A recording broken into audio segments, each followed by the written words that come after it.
It's a beautiful Friday night in Phoenix, Arizona for a monumental series in the Pac-12 Conference. The 20th ranked Arizona State Sun Devils host the 7th ranked Stanford Cardinal. Hello and welcome to the broadcast on Pac-12 Insider. I'm Hayden Weber, joined by Randy Pollicar and Olivia Eisenhower. The top two teams in the Pac-12 standings go head-to-head tonight. Randy, you could make an argument that this is the biggest series to date for both of these teams. Oh, I don't think there's any argument at all. It's definitely the biggest series of the season for both these two teams. And on Arizona State's side, this is the biggest series they've had here at Phoenix Muni in a long, long time. And it's great to see meaningful Sun Devil baseball here in May and a chance to really establish yourself in the Pac-12 Conference pecking order. Great news coming out of the home dugout tonight. Ryan Campos going to be back in the lineup for the first time in nearly a month for the Sun Devils. Yeah, he last played April 11th at Grand Canyon, and Coach Bloomquist talked about during the Cal State Fullerton midweek series, getting him back in the lineup is kind of like making a trade deadline acquisition for a big bat, and I really think he's going to provide a big lift to the offense. Not necessarily himself, but I think just that confidence that he's in that lineup is really going to help the Sun Devil offense tonight. And with that, we're going to throw it down to our sideline reporter, Olivia Eisenhower, for an update on another hot Sun Devil bat. Luke Kiesel, the Sun Devil transfer in from San Francisco, just in the backyard of Stanford. There's very few leaderboards he's not on right now, leading the entire country in doubles. On top of that, he's leading the Pac-12 in slugging percentage and batting average by a pretty sizable chunk. Willie Bloomquist calling him the catalyst of this team, saying this team wouldn't be the same without him. I had a chance to catch up with Thomas Seeger, the pitching coach for Stanford, on their plan of attack against Kiesel at the plate, and he kind of chuckled and he said he's really hard to beat, so you kind of have to hope that he beats himself. Should be a fun one out there tonight, guys. Thank you, Olivia. We're going to step aside here, and we'll be right back with lineups and first pitch.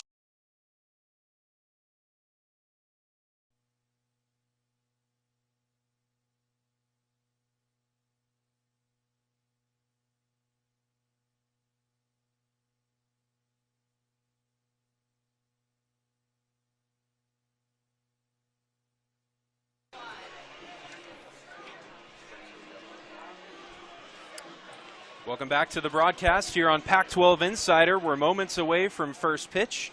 And with that, we're going to take a look at the starting lineup for the visiting Stanford Cardinal. Set to lead it off is the center fielder Eddie Park. He'll be followed up by the third baseman Tommy Troy. Batting third at first base, it'll be Carter Graham. In the cleanup spot, playing out in right field, Braden Montgomery. Batting fifth will be the left fielder Alberto Rios. And behind the plate, it'll be Malcolm Moore batting sixth. Drew Bowser playing second, batting seventh. Jake Sapien in the lineup at designated hitter batting eighth. And rounding out the lineup at shortstop, Owen Cobb.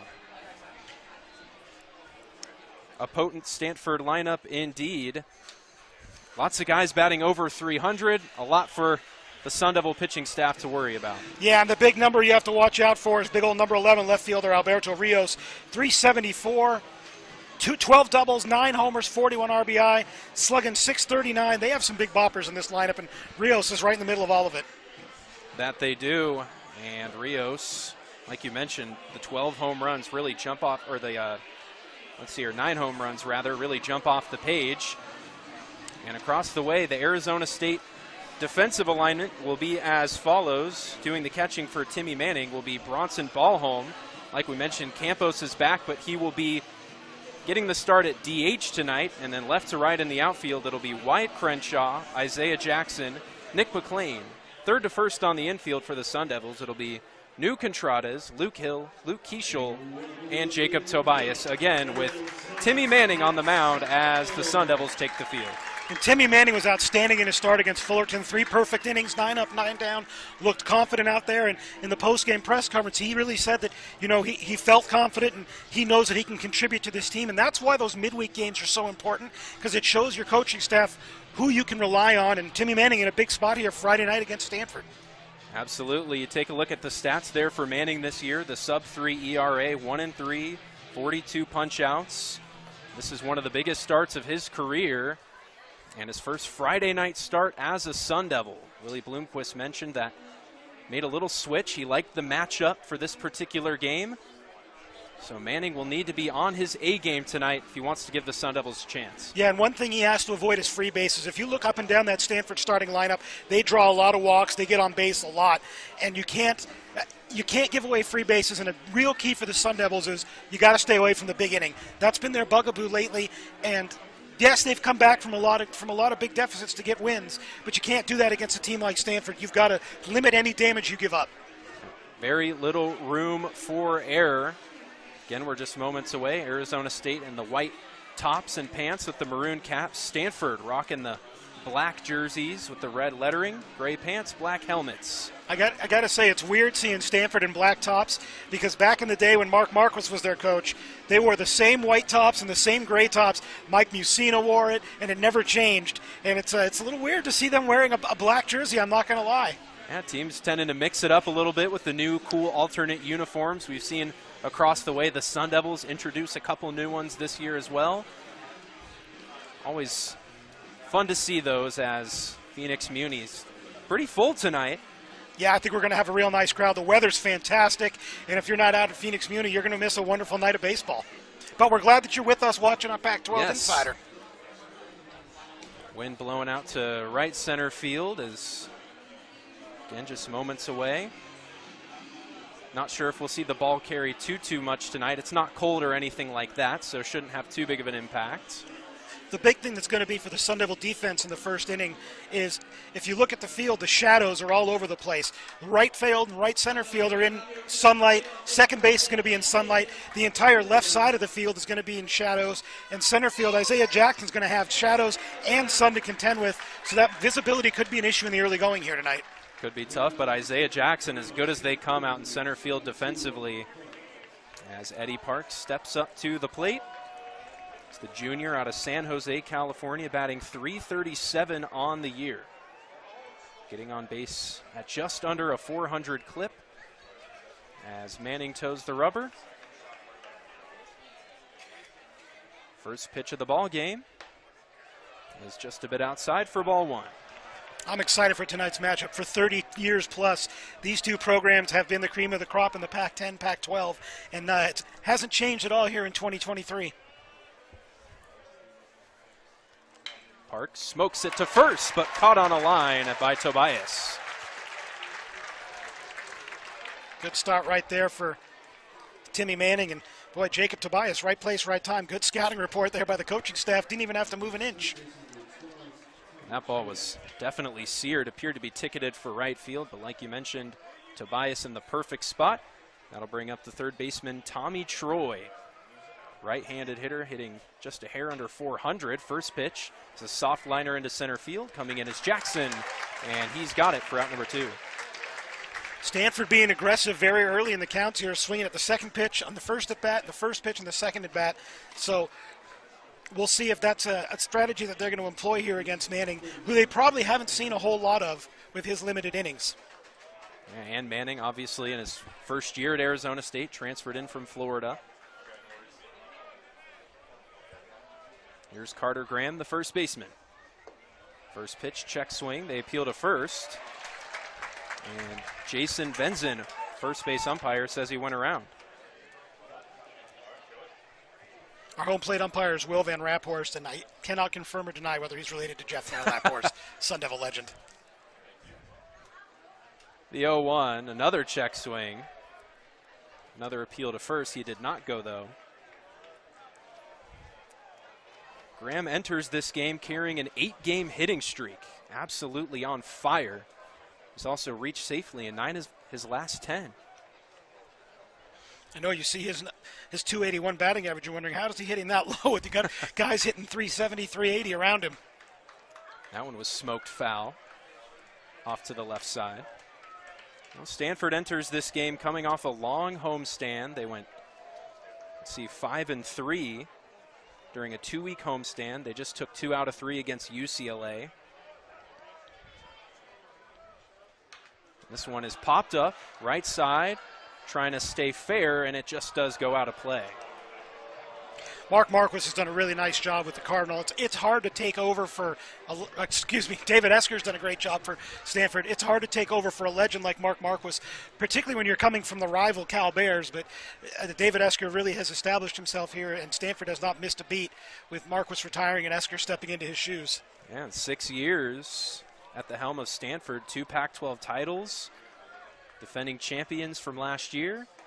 And this one trying to catch the corner and just a bit outside, says home plate umpire Will Van Raphorst. I guess we got our answer that he's not related to Jeff Van Raphorst, because that looked like a pretty good pitch from where we're sitting. Thought that was all over the outside part of the zone, but here's the 2-2. This one fouled straight back. Good battle here between Manning and Graham. And you got Braden Montgomery waiting on deck. He of the 10 home runs. So if you're Timmy Manning, really want to take care of business here in the top of the first and get in that dugout 1-2-3. See if he can do just that. 2-2 on the way. Swing and a miss. So 1-2-3 inning for Timmy Manning. And the Sun Devils ready to take their hacks in the bottom of the first. We're going to step aside. We'll be right back on Pac-12 Insider.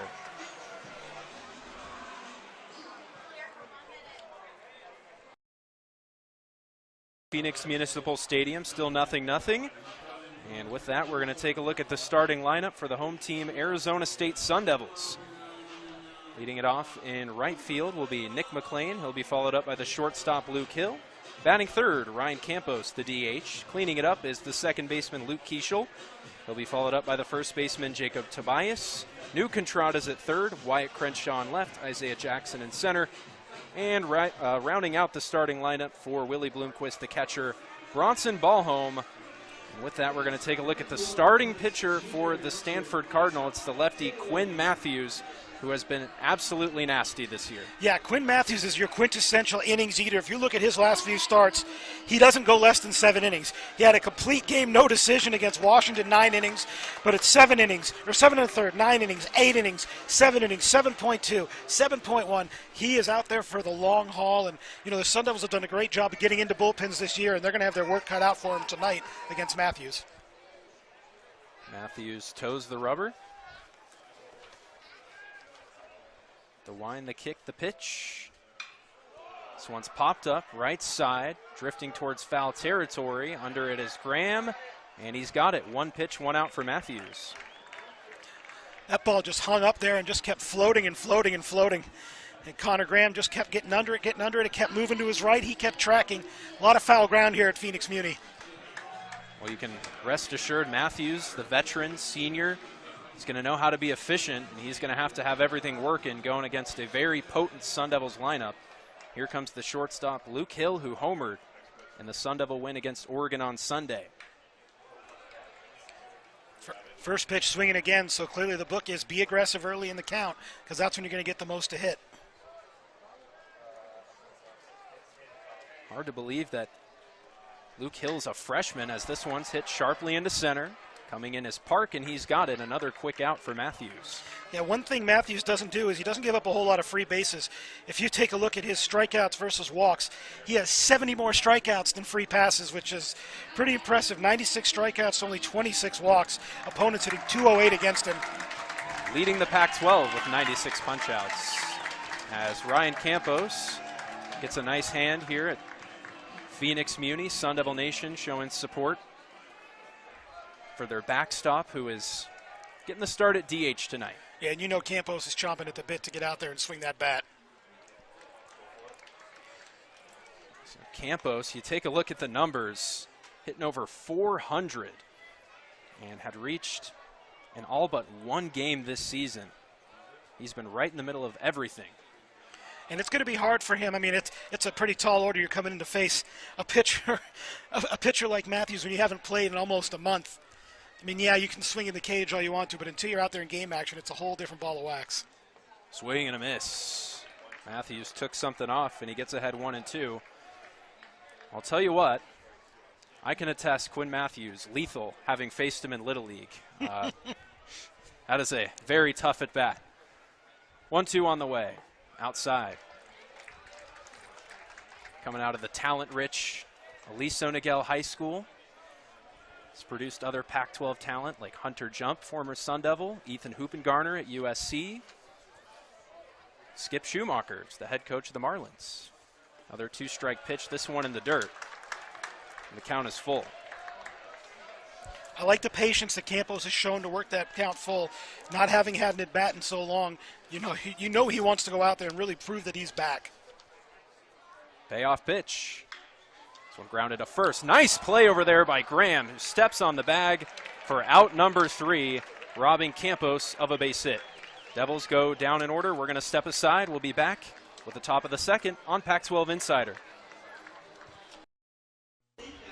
We're back with the top of the second inning. A very efficient inning for Timmy Manning, facing the 1-2-3 in the Cardinal order. How important is it going to be for him to go long in this game tonight? It's such a big deal for a Friday night starter to go as long as they possibly can, because you're going to have to save your bullpen, especially for a Sunday game, because Sundays in the Pac are always crazy. And for Timmy Manning, his last start he went 3 innings. That was against Fullerton on a Tuesday night. So how long can you get out of him? He hasn't been a regular starter. He hasn't thrown a full game in a long time, so how many innings can you get out of him, and how many efficient innings? And that's going to be the real key, because you have to set up your bullpen for a 3-game series, because we all know how important this weekend is. Right, and this is a Sun Devil bullpen that's been pretty taxed. I mean, they've had to be used quite a bit throughout this season. So if Manning can go deep, like you mentioned, can really set them up nicely for these next couple of games. Well, and, going into regional play, you can never have enough pitching. So this is one of those situations where, just like that Tuesday night against Fullerton, Timmy Manning has to show that, yeah, I have the stuff and I have the ability to give you outs, whether it's out of the bullpen or on the mound starting the game. They'll face Braden Montgomery, who leads off this second inning. 324, 10 homers. Check swing. It's in there for a strike.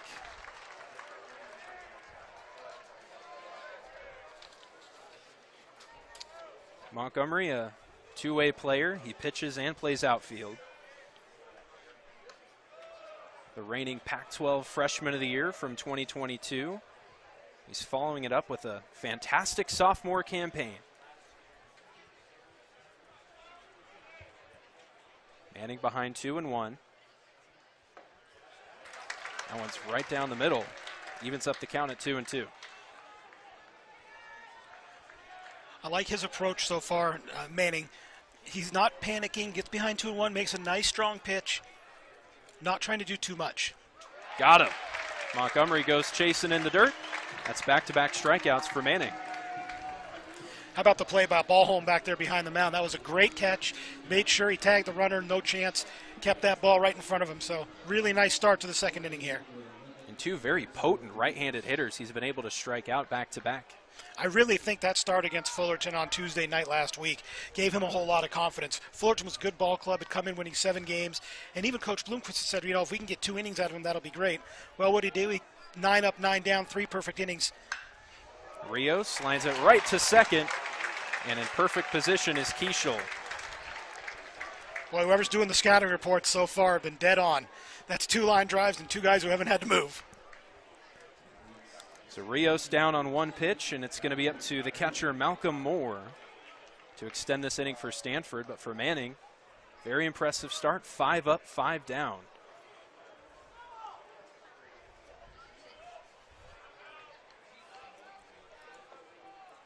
First pitch to Moore, just a bit off the plate.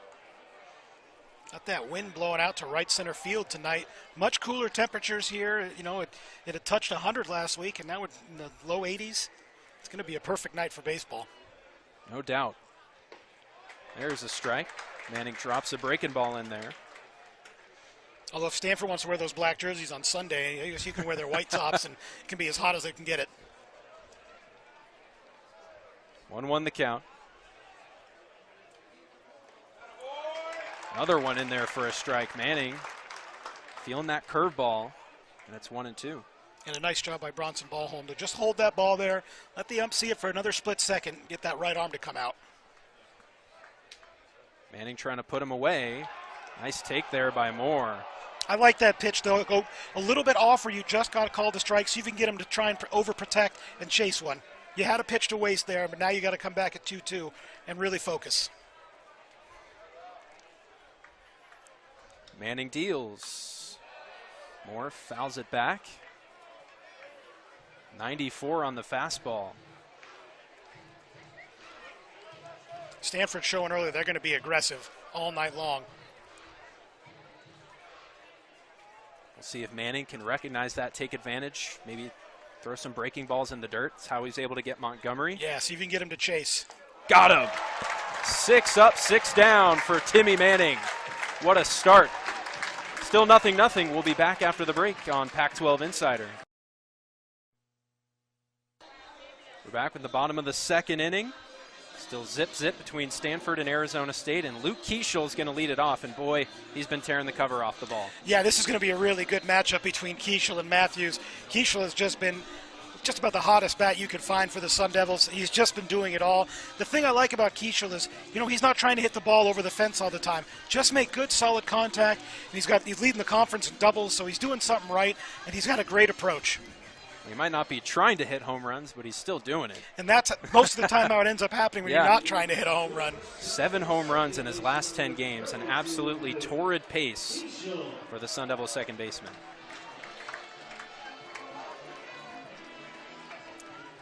So it'll be Keeschel, Tobias, Contrades.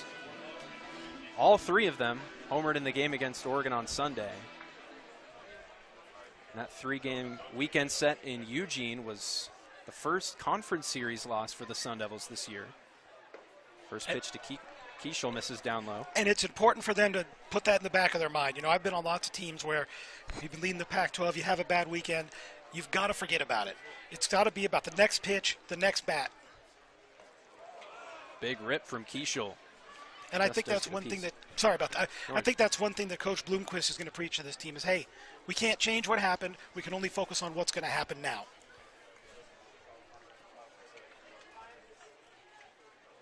Keeschel smokes it to left, and making a diving catch in left field is Rios. My goodness.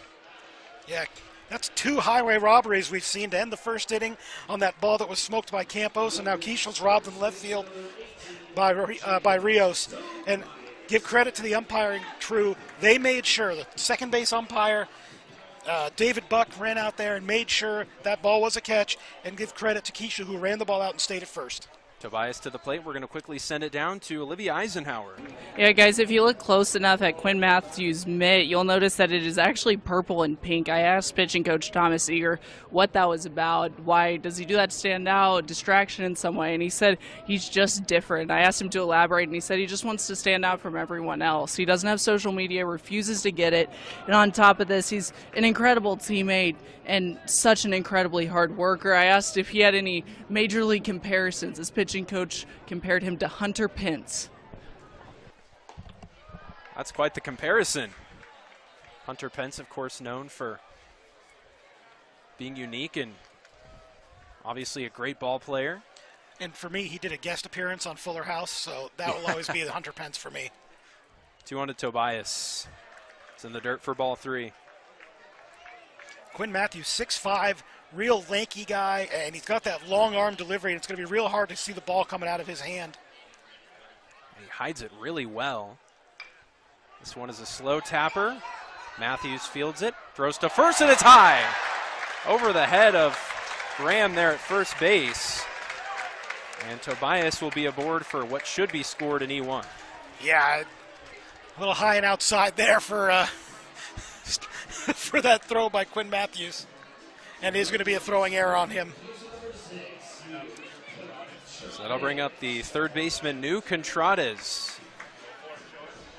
Went 1 for 3 with a 2-run homer on Sunday. Tobias, the first base runner for either team in this game. First pitch to Contrades, misses low and in.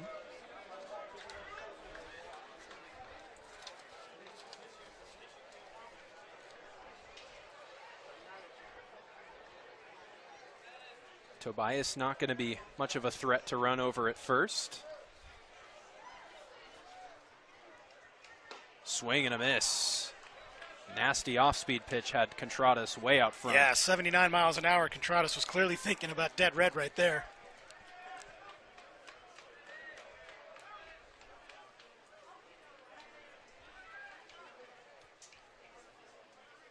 1-1 on the way. This one in the air. Shallow right field toward the foul line. Who's going to catch it? Nobody does. It does go foul, though.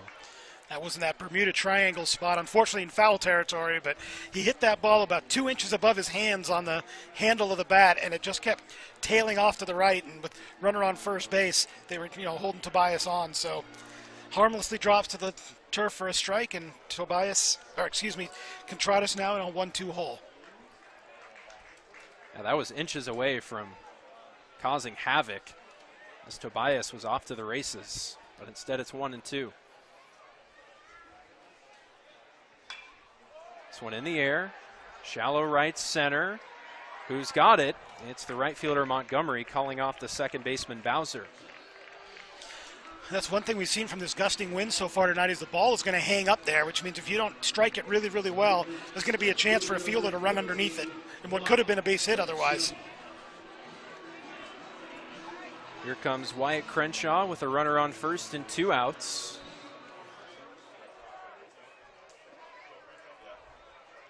Perry High School product, native of Chandler, Arizona. Had a nice season after transferring in from Colorado Christian. Second in the Pac-12 with 16 doubles. Seems to always find a clutch hit at some point in the game for the Sun Devils. Yeah, he's had a couple of really big games this season so far. Been a nice addition to this roster. Big swing and a miss. You talked about how Matthews is able to hide the ball. I think that's really being shown here when he's throwing a breaking ball. Guys have been way out in front of it. Definitely seen some silly swings from the Sun Devil hitters. Matthews looking for his first punch out. Doesn't get it there. Nice take by Crenshaw. Well, we've made him work a little bit more this inning than we did last. Sun Devils have made him work a little bit more this inning than they did last inning, that's for sure. Tobias gets his lead at first. The pitch. On that one, just a little bit down low, maybe, as Stanford infield was halfway to their dugout. They thought that was strike 3. Yeah, Van Raphorst didn't bite. So Crenshaw works the count back even. Isaiah Jackson standing on deck.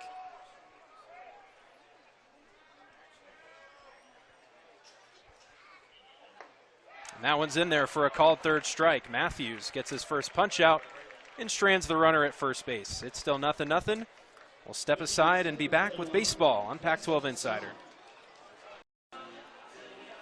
We're back in the top of the third inning. Pitchers duel so far, 0-0 between Arizona State and Stanford. And a key part of this game is both teams going to have to play good defense. We saw Stanford commit 1 error in the previous half inning, but eliminating base runners, playing clean baseball, crucial in a big series like this. Yeah, and we've already seen Stanford really rob 2 hits from ASU early on, and Isaiah Jackson out there in center field can track down any ball that he can get if he can see it, there's a really good chance he can catch it. And you're right, you can't give away free bases. You have to play solid defense, and that's going to be a good thing too for Timmy Manning. Timmy has to know, I can let the ball get put into play, and the guys behind me are going to make a play and get outs for me. Well, Timmy Manning has looked very impressive tonight. 6 up, 6 down. With a 3 strikeouts. And it'll be the second baseman, Drew Bowser, to lead it off for the Cardinal in the third. First pitch to Bowser. Another breaking ball dropped in for a strike. His walk-up song at home has to be Peaches, right? I mean, it has to be. 0-1. Swing and a miss. You're going to get it stuck in my head. I apologize ahead of time, but it's been stuck in my head for a week, so. Yep. I really like Manning's approach so far early. He's going after hitters. He's challenging them. He's not trying to bite around the corners. Check swing. Did he go around? Yes, he did. Another strikeout for Manning. Just tied him up. Yeah, he's really feeling it out there, and he's got confidence. When you have a pitcher who's got confidence, that can be a real dangerous thing for hitters because they're going to believe, I'm going to throw anything and you're not going to hit it. You can't hit my stuff right now. And he's just been attacking the strike zone. Great pitches, getting ahead in counts. Here's Sapien. First pitch, line into right field. And it gets down in fair territory and hops over the wall for a ground rule double. And wouldn't you know it, the guy who has the fewest at-bats in the lineup comes out first pitch swinging and puts one down the right field line. I was going to say, Sapien in the lineup, maybe just to get an extra right-handed bat in there. Another two-way player. First base hit and base runner for the Cardinal tonight. Yeah, Sapien coming into the game, this is only his 20th game played, 45th at bat. Hitting 250 coming in and limited at bats. But he's in scoring position right now, and now Manning's really going to have to focus. Well, this is not your typical 9-hitter with Owen Cobb, as he's hitting 336. He's also driven in 24 runs. Cobb gets under it, lifting it foul off to the right.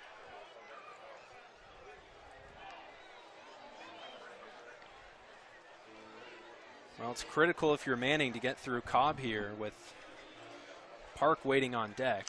Yeah, and Cobb in limited at-bats this season. He is hitting 388 with runners on base and 262 with runners in scoring position. Swing and a miss. Manning going inside once again. That's been a really effective pitch for him, and I wonder if maybe we'll see that pitch again right here to try and get that punch out. Sapien gets his lead at second. 1-2 on the way. And that one's dropped in for a called third strike. That's a big out right there for Timmy Manning and the Sun Devils. Just a beautiful backdoor breaking ball. Just froze Cobb. Now it's going to be up to Eddie Park to drive in that run from second with 2 down. And we talked about defense. Now you're in a situation with 2 outs. Hey, I can give up a fly ball. I can give up a ground ball. My guys behind me are going to take care of it, and we're out of this inning. As opposed to having 2 on and 1 out where you need that ground ball double play.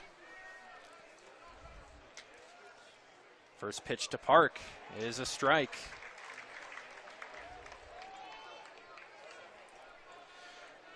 Manning once again, just jumping ahead. Yeah, he's been pounding the zone so far in the first 2 innings.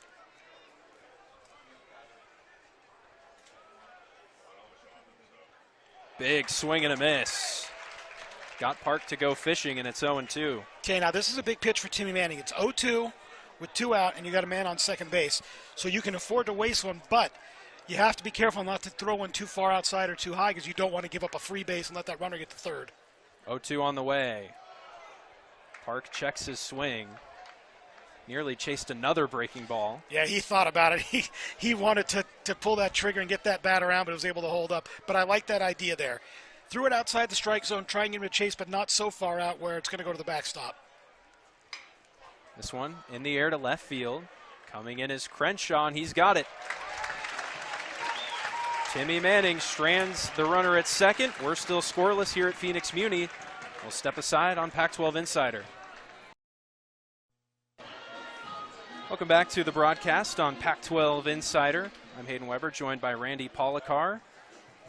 And it's 0-0 between teams number 1 and 2 in the Pac-12 standings, as the Stanford Cardinal rolling out Quinn Matthews, their ace tonight.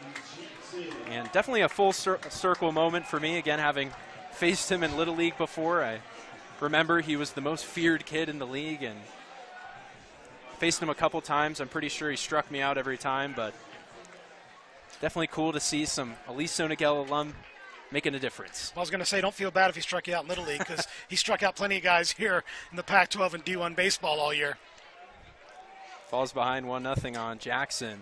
It's funny if you look at his record. I mean, Stanford's 28-13 on the year, and you look at Matthews' numbers, he's 5-3, so the numbers don't jump out at you. But then if you dig deeper, you've got the 2.70 ERA, you've got the 96 strikeouts coming in, the opponent's hitting just 208 against him, so he's definitely a power pitcher.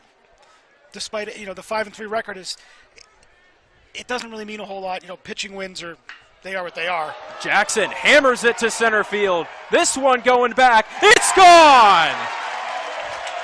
Jackson puts the Devils on the board first, and it's 1-0.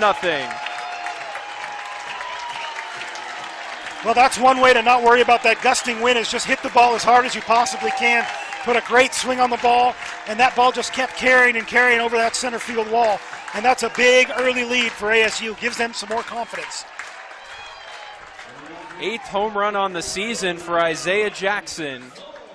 His remarkable freshman campaign continues to roll on at a torrid pace. And only the 8th home run allowed all year by Quinn Matthews. Here's ball home. First pitch is a strike. I think it shows the confidence that Willie Bloomquist has in Bronson Ballholm to start him tonight. It's only his 8th start, 10th game all year.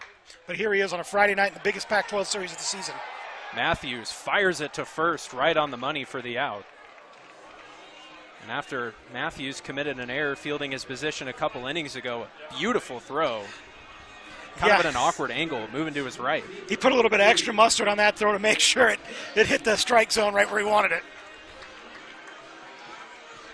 So the lineup flips over. Here's the switch hitter, Nick McLean. The biggest difference between that play and the play in the first inning is as a left-hander, he's coming off the mound towards where that ball was, as opposed to the other one who was on the wrong side of the mound.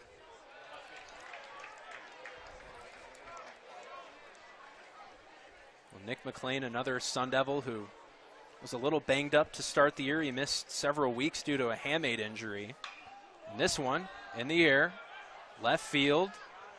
Who's got it? It's the left fielder in a communication error as this one falls in. McLean's at second base. How about that hustle by Nick McLean? Never gave up on the ball.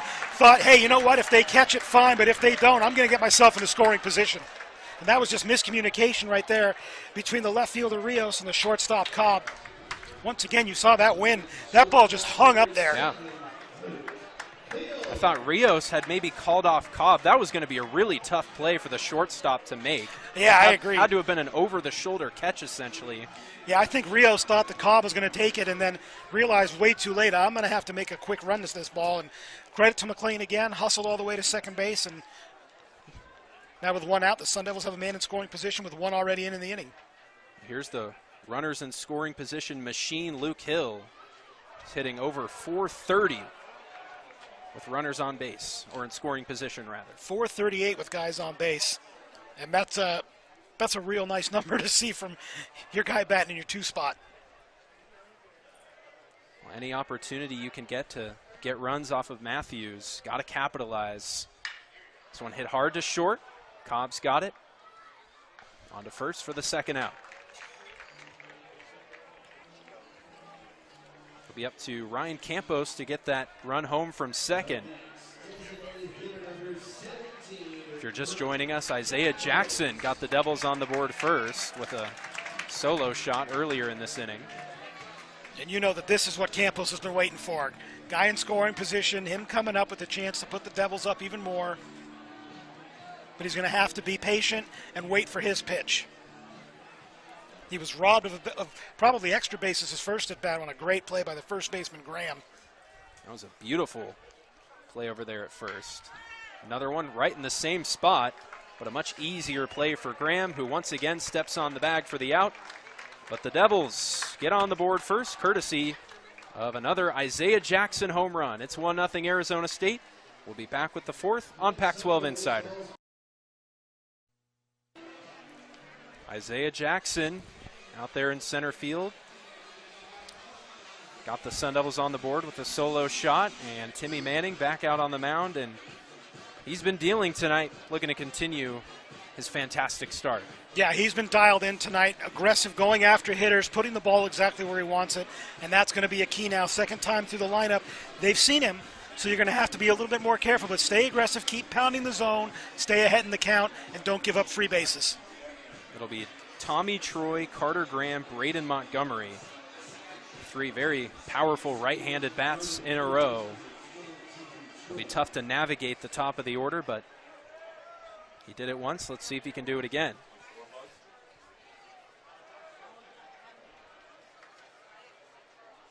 First pitch to Troy. Can't find the zone. Troy thought about offering it that one, was able to hold up. But we've seen a couple of silly swings tonight, so whatever Manning's doing out there, he's definitely confused some hitters. That one breaks low and in.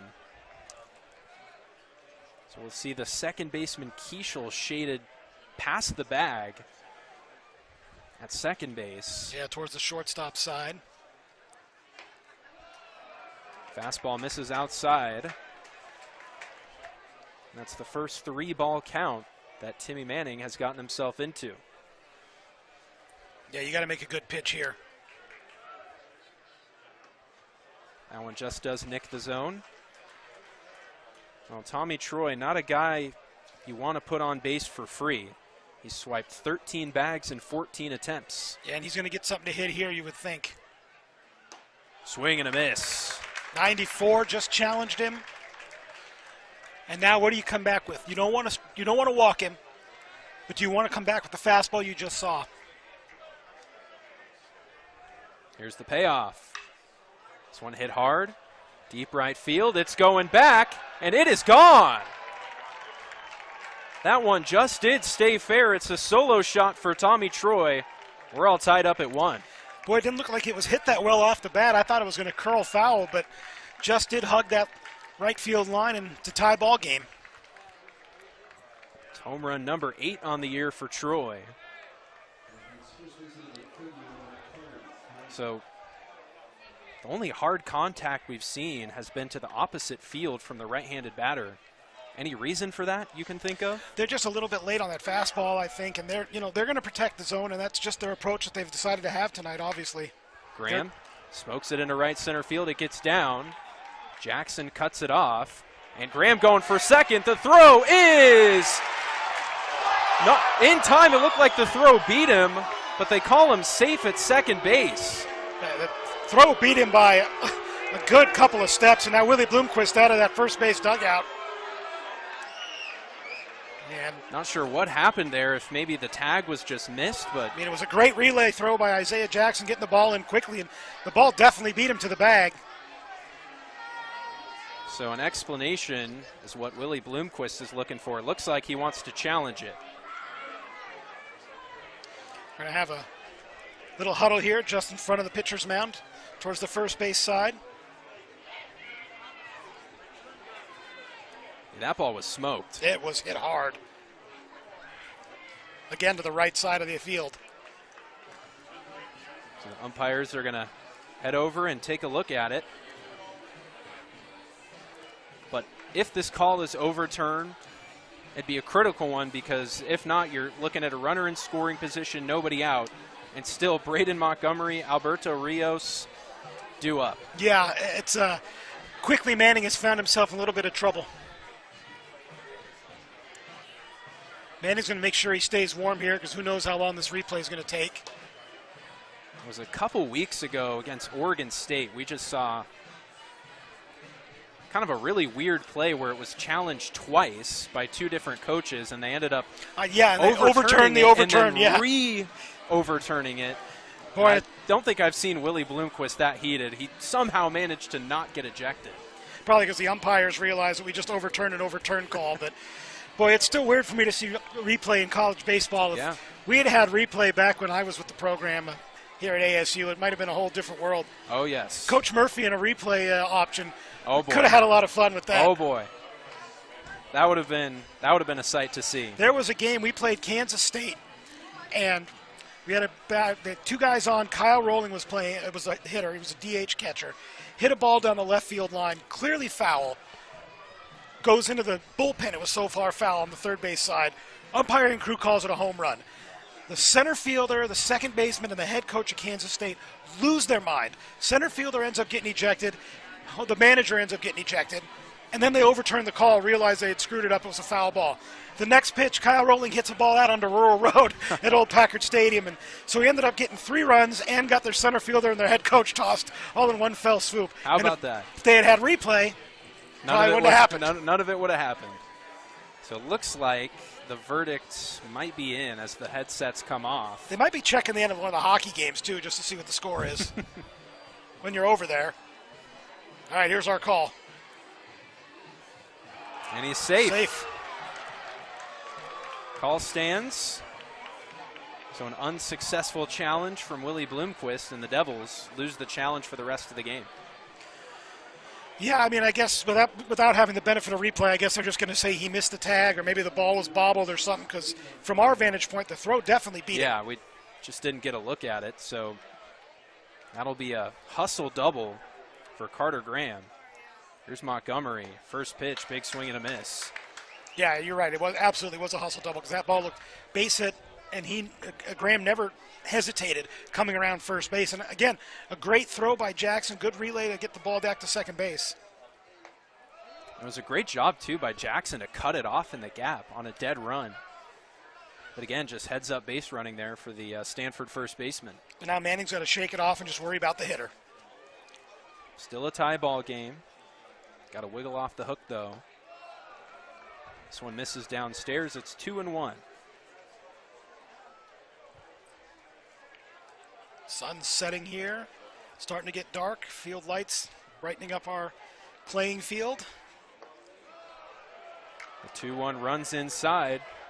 Manning in danger of losing Montgomery to base on balls. And that Stanford dugout is starting to get more animated now. They got that home run. They got that double. Can hear them being very vocal down there on the third base side. There's a strike. Fastball caught the outside corner.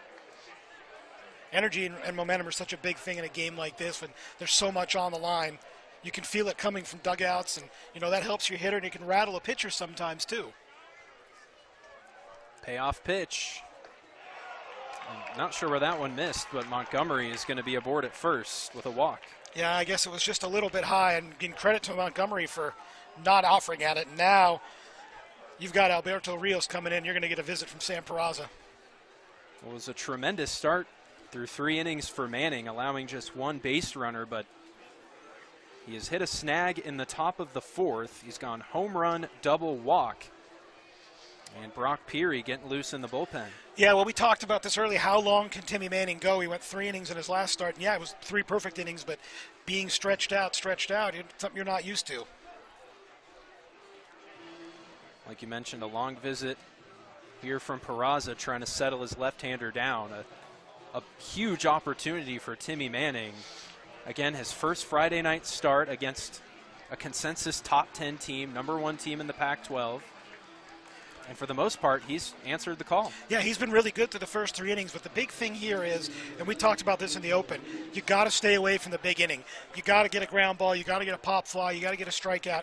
You can't let Stanford just keep that line moving. That's what's been the Achilles heel for ASU in those games that they've lost, is that big inning. You can't always expect to come back from a 5-6 run deficit. So you got to keep this as close as you possibly can.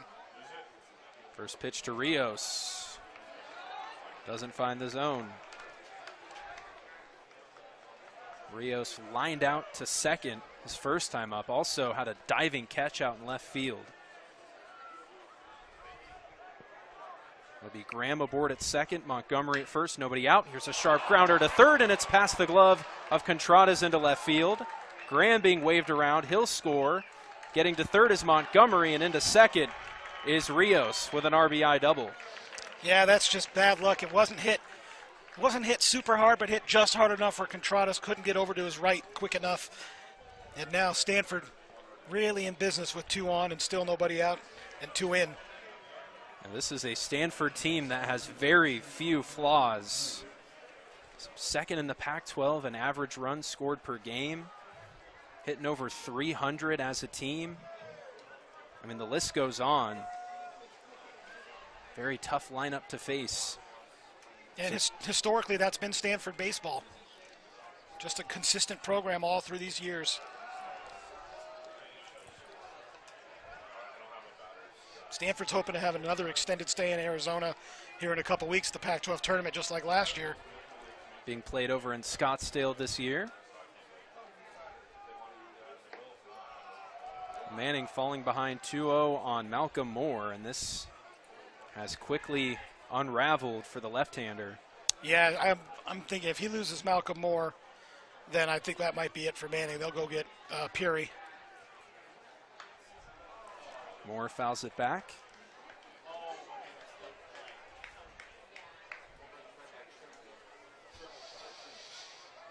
Drew Bowser on deck, right-handed hitter. Yeah, it would appear to be the right time to make a move if indeed Moore does reach. Even if he doesn't reach, it might be good. Might be time yet. There's a strike. Well, he's done a nice job commanding that fastball east-west. And it's 2-2. Yeah, it's definitely been a tighter zone as far as the letters to the knees, but Count is full. Montgomery on third, Rios on second, who drove in the second Stanford run of the inning on a double. Payoff pitch. That's in for a called third strike. Another strikeout for Timmy Manning. That's a big out, number one. It is, and it looks like Coach Bloomquist is going to leave Manning in here to face Bowser.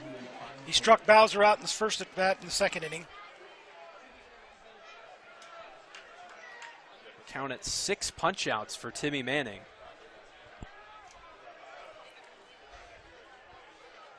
First pitch to Bowser, swing and a miss. Goes upstairs with the fastball. Bowser, 226 with runners in scoring position this season. He has struck out an awful lot. He's got 52 strikeouts so far this year. So he is prone to the punch-out.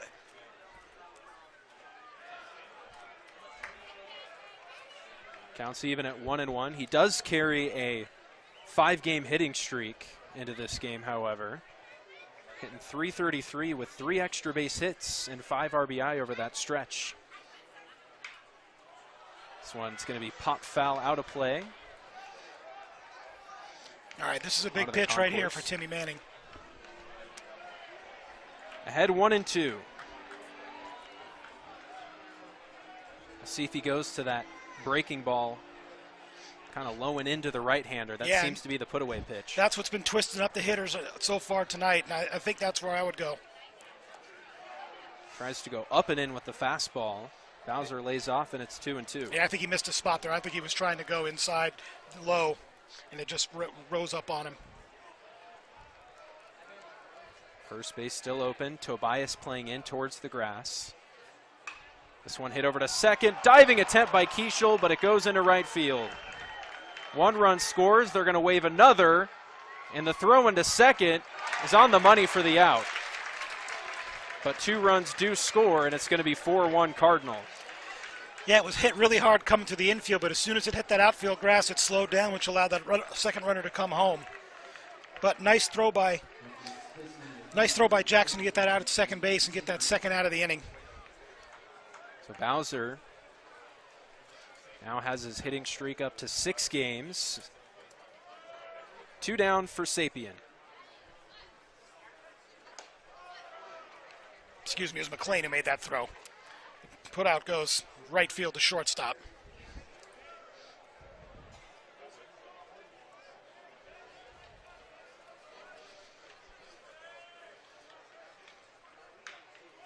This one chopped foul right at the plate. 1-1 on Sapien. Manning about to throw pitch number 65. Yeah, he's at about 20-something pitches this inning after having, around 9 or 10 in the first 3 innings.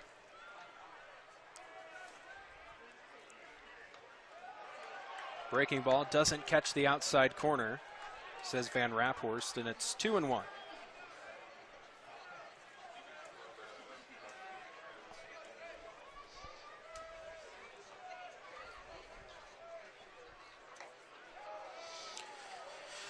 Devils will have 4, 5, 6 due up in the bottom half of the 4th inning as they're going to try and chip away at this.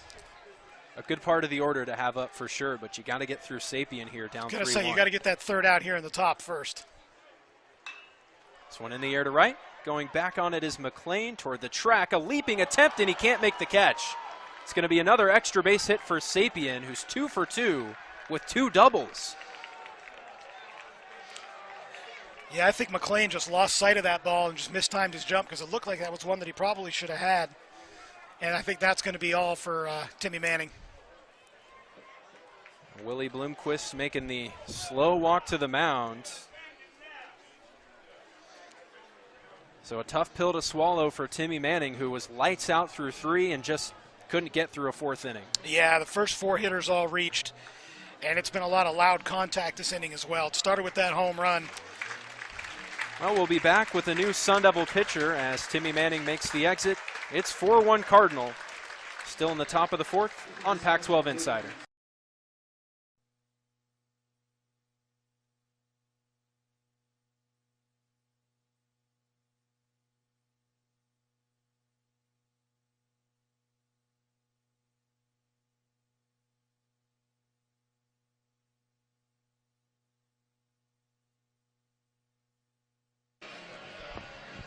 Call to the bullpen, and it's going to be Brock Peary, sidewinding right-hander, who has been ultra reliable for Willie Bloomquist these last couple of years, looking to quiet these Stanford bats. 24th appearance for Peary so far this year, only 17 in the third inning, so he comes in to clean up messes, although we'll see how long they might get out of here. He's gone 2 innings so far, has been his longest appearance this year, and that was Fullerton on April 26th. He pitched the 29th at Oregon, 1 inning, 2 hits, allowed a run. But he's got a man, and it's a big situation. He's got to get that third out and keep that man right there at second base. Now this game far from over. It's still 4-1, 3-run ball game, but got to nip it in the bud and end this Stanford momentum while it's building. And Arizona State's been so resilient all year. They don't worry about any sort of deficit. They know that they can come back and they have the offense, but you got to keep it right where it is right here. Get that third out and let your bats go to work. And if you're Stanford, got to smell blood in the water here, and Cobb going to try and keep the line moving. As the Cardinal have amassed, let's see, 4 extra base hits here in the 4th inning.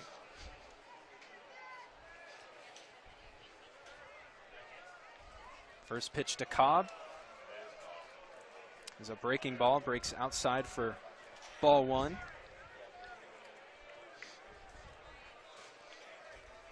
Cobb, the 8th man to bat in the top of the 4th. Yeah, Stanford has 6 hits, 5 of them the extra base variety.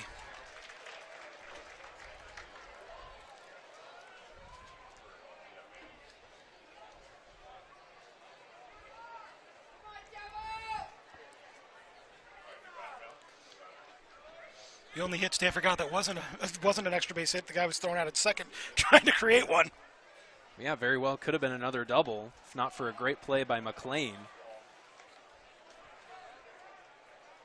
2 on the count.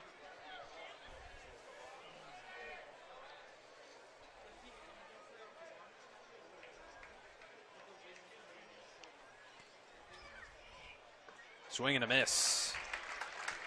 Cobb went chasing. Fooled him badly on that pitch. 2-2 the count. 2 down, but Sapien, the runner, on second base. Peary trying to strand him there. Tried to get him to chase right there, but just would not offer at it. Very patient at bat. Now Sapien's going to be off on this pitch. Here's the payoff. Grounder to first. Tobias has it.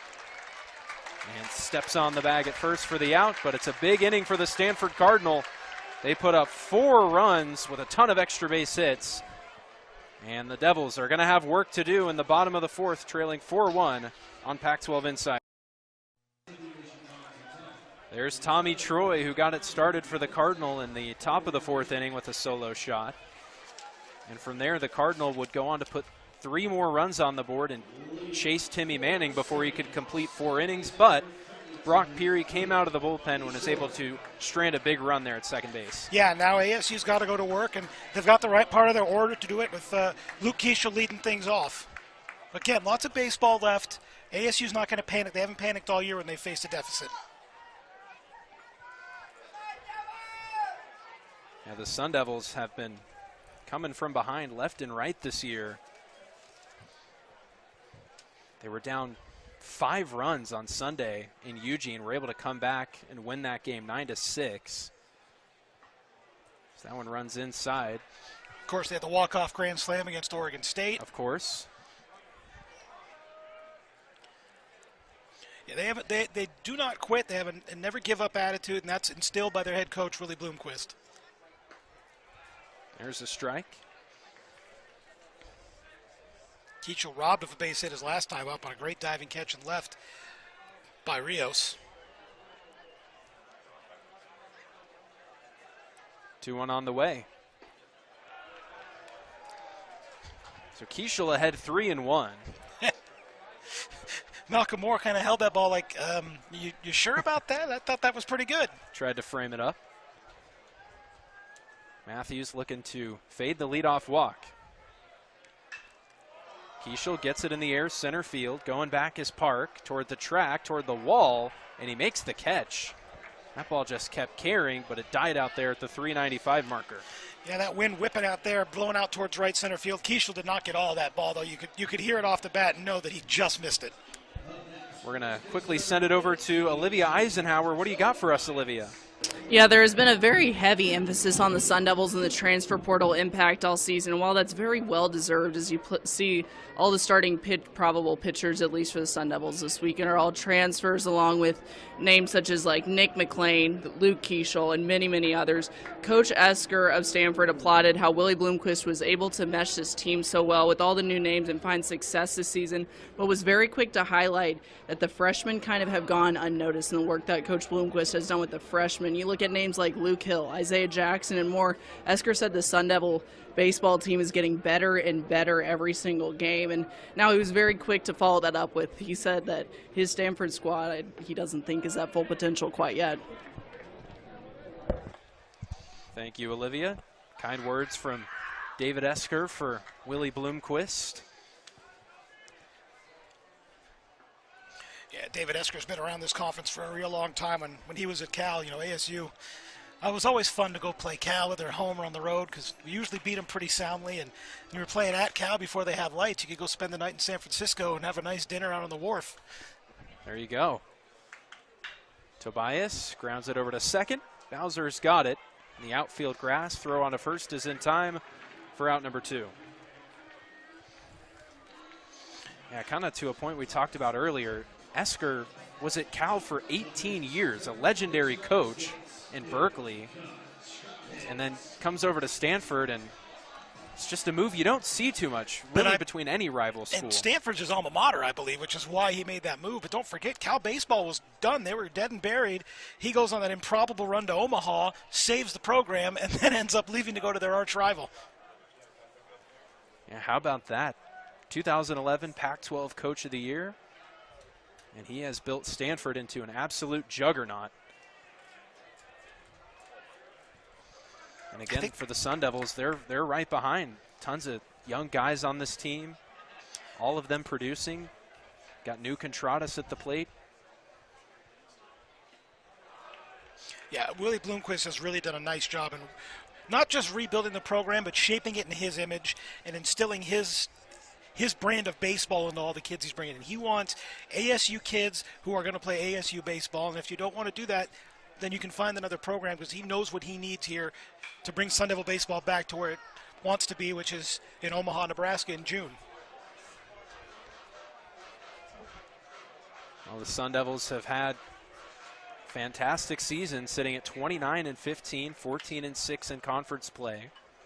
Just a half game behind these Stanford Cardinal. They're right where they want to be. Swing and a miss. Quinn Matthews rolls through an easy 1-2-3 inning in the bottom of the 4th. And the Cardinal will go back to bat, ahead 4-1, the top of the 5th inning here on Pac-12 Insider.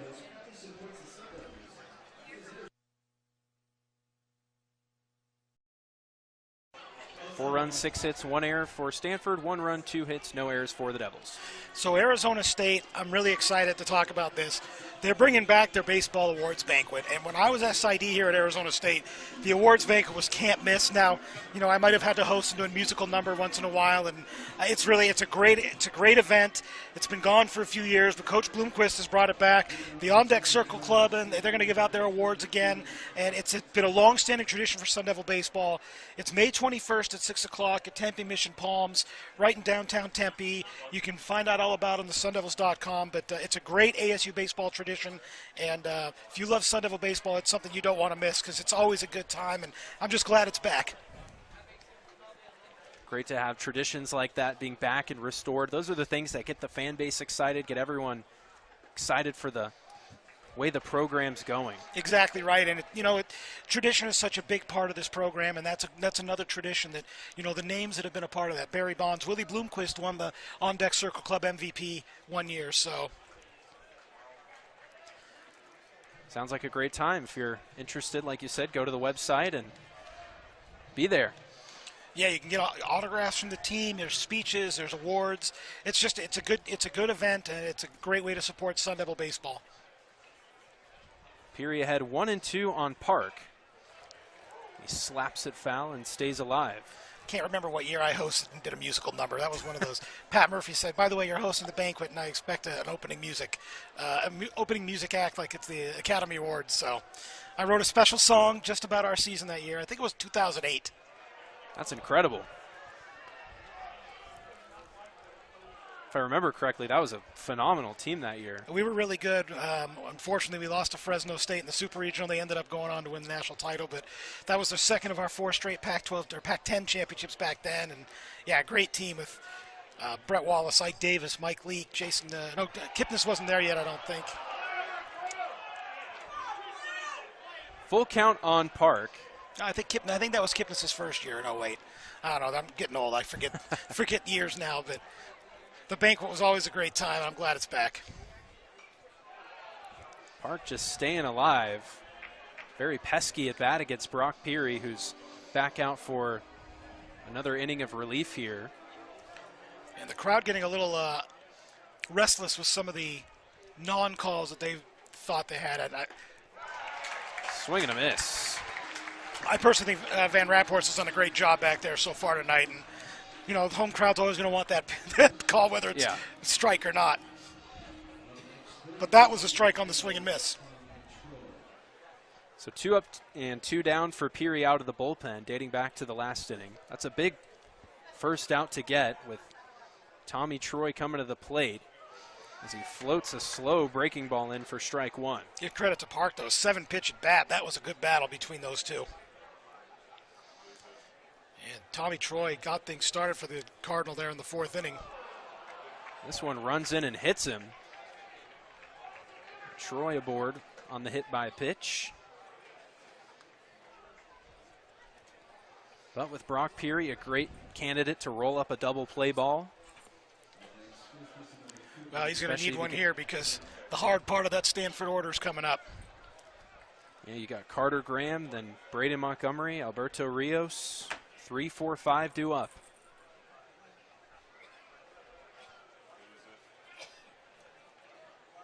First pitch to Graham. It's a chopper over to short. Hill going to go to second, and they get the out there.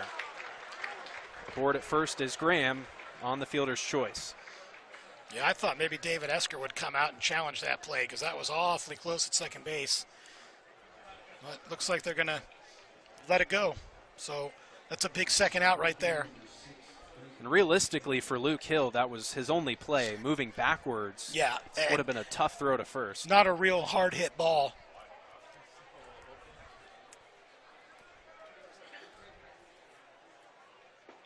First pitch to Montgomery's in there for a strike. Montgomery walked and then came around to score back in the 4th. Oh, one on the way.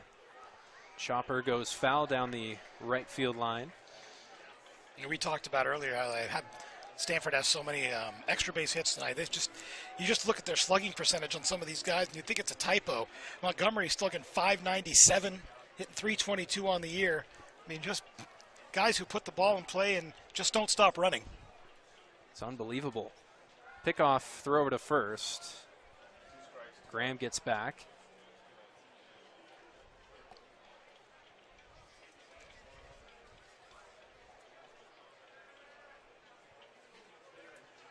No balls, 2 strikes, 2 outs.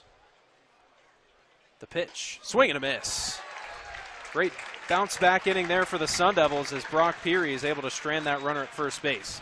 Still 4-1 Stanford as we head to the bottom of the 5th inning here on Pac-12 Insider. Here at Phoenix Municipal Stadium in Tempe, Arizona. Beautiful night for baseball. And Quinn Matthews, aside from the 1 home run he's allowed to Jackson, has been dealing. Yeah, you know, when you're trying to win a conference championship, a Friday night guy is so important. It's important for everything in college baseball, but when you have a dominant Friday night starter, it sets you up for the whole weekend, and that's what Stanford has in Quinn Matthews. He's tall, he's lanky, he's got good stuff, he punches out a lot of batters, and it gives confidence to the whole team knowing, okay, on Friday night we got our guy going, and we think we're going to win, and it's a whole different ball of wax when you come into a Friday night game with that belief you're going to win. And I'll give you an example of that. You know, when ASU had Mike Leake, and that's their Friday night guy, the other team came to the ballpark going, well, we got no chance tonight. Let's worry about Saturday. Counts even at 1-1. Good example with Mike Leake. Ultra dependable guy. Just threw strikes. Pounded the zone with that bowling ball sinker. I remember those days. Well, we talked about Matthews and how deep he goes into games. It saves your bullpen for the weekend. Crenshaw with a high foul ball off to the right side. There's an old adage that the Pac-12/Pac-10 is won on Sundays, and that's because that's when you need your bullpen guys, and that all gets set up by a Friday night starter. Now, ASU doesn't have that luxury of having that same Friday night starter, but they've been able to be successful because they have that depth in the bullpen. Here's the 1-2. Swing and tipped right out of the mitt.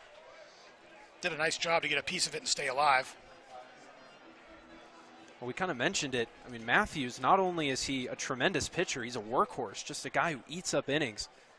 Like we talked about, at least seven innings pitched in 6 consecutive outings. Yeah, you look at his season breakdown, and it's just 7s, 8s, 9s, and that's so rare in the game of baseball nowadays. Not so much in college baseball as it is in the pros, but it's such a lift to your team, and your Friday night guy can go out there and give you that many innings. Swing and a miss. Crenshaw chases an off-speed pitch in the dirt. Back-to-back strikeouts for Quinn Matthews. It's 3 on the game so far tonight. That's his 99th of the season against only 26 walks and 81 innings pitched.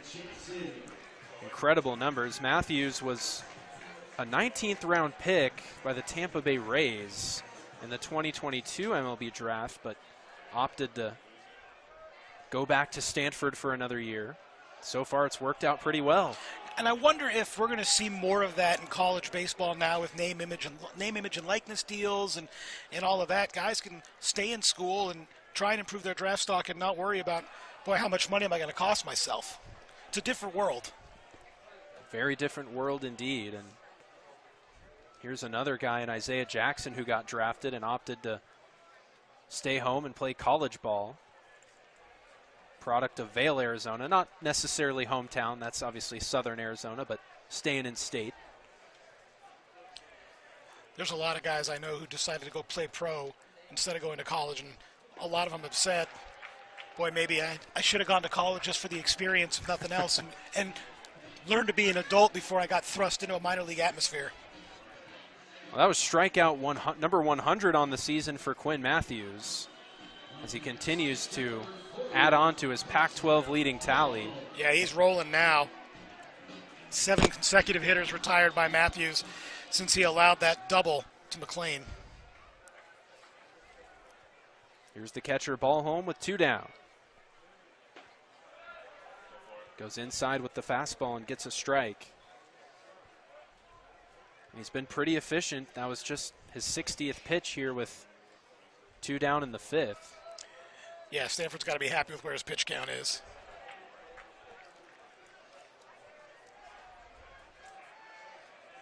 Certainly go ahead. I was going to say he's working at a quick pace, and he's not really letting ASU hitters reset. He's coming right back at him. 0-2 on the way. It's a grounder trying to get into center field, and it does. Ballholm's aboard with a single. If nothing else, it breaks up that roll that he was on and makes him think about it, gives him a little bit of a more stressful inning than just mowing guys down 1-2-3, 1-2-3. Now that ended a stretch of 7 straight retired by Matthews, including 3 by strikeout. Struck out 3 in a row to end the 4th, and the first 2 hitters here in the 5th. So now the lineup flips over. Here's Nick McLean, 1 for 2 with the double.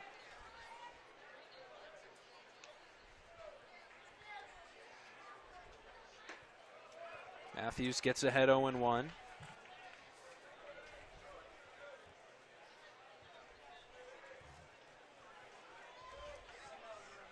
Tons of power. And that switch hitting bat of McLean. He's homered from both sides of the plate this year as a pickoff over to first is not in time. He's also recorded a base hit in every game he's played in this year. There's a strike. Matthews ahead 0-2. Matthews doesn't have overpowering stuff. He's about 91, 93, but boy, like you mentioned earlier, we've talked about it, it's really hard to see that ball coming out of his hand, and with that 6'5" frame, he hides it well. He's just real effective. Ball home with the lead at first base. Matthews comes home, and McLean gets it in the air. Deep left field. This one's back at the wall, and it's gone. 2 out, 2-run blast for McLean. Makes it 4-3. What a great at-bat by McLean, and what a swing on that ball. The left fielder Rios just kind of tracked it, but I think McLean knew off the bat that that ball wasn't coming back, and that puts the Sun Devils right back in this thing, cutting that down to a 1-run deficit. Well, we talked about the power from both sides of the plate. And just like that, the Sun Devils right back in this ball game. And maybe putting a little bit of doubt in the back of Quinn Matthews' mind. That's 2 home runs he's given up tonight. Here's Luke Hill, the shortstop. 0 for 2 tonight. Boy, Nick McLean, 7th home run in 13 games. 19 RBIs in 13 games, slugging over 800. He would have been. I wonder what he could have done if we had a full season of him. Another great mid-season addition. You talked about Campos in Yep. the open. It almost is like going out and getting a bat at the deadline. Well, and he's only played 13 games, so his timing's probably not quite all the way there yet. Which means come regional time and come Pac-12 tournament time, he might really start to be locked in, if he can be more locked in than he is right now. I'm not sure if that's possible, but if it is, that is a terrifying sight for Pac-12 opponents. 1-2 on Hill.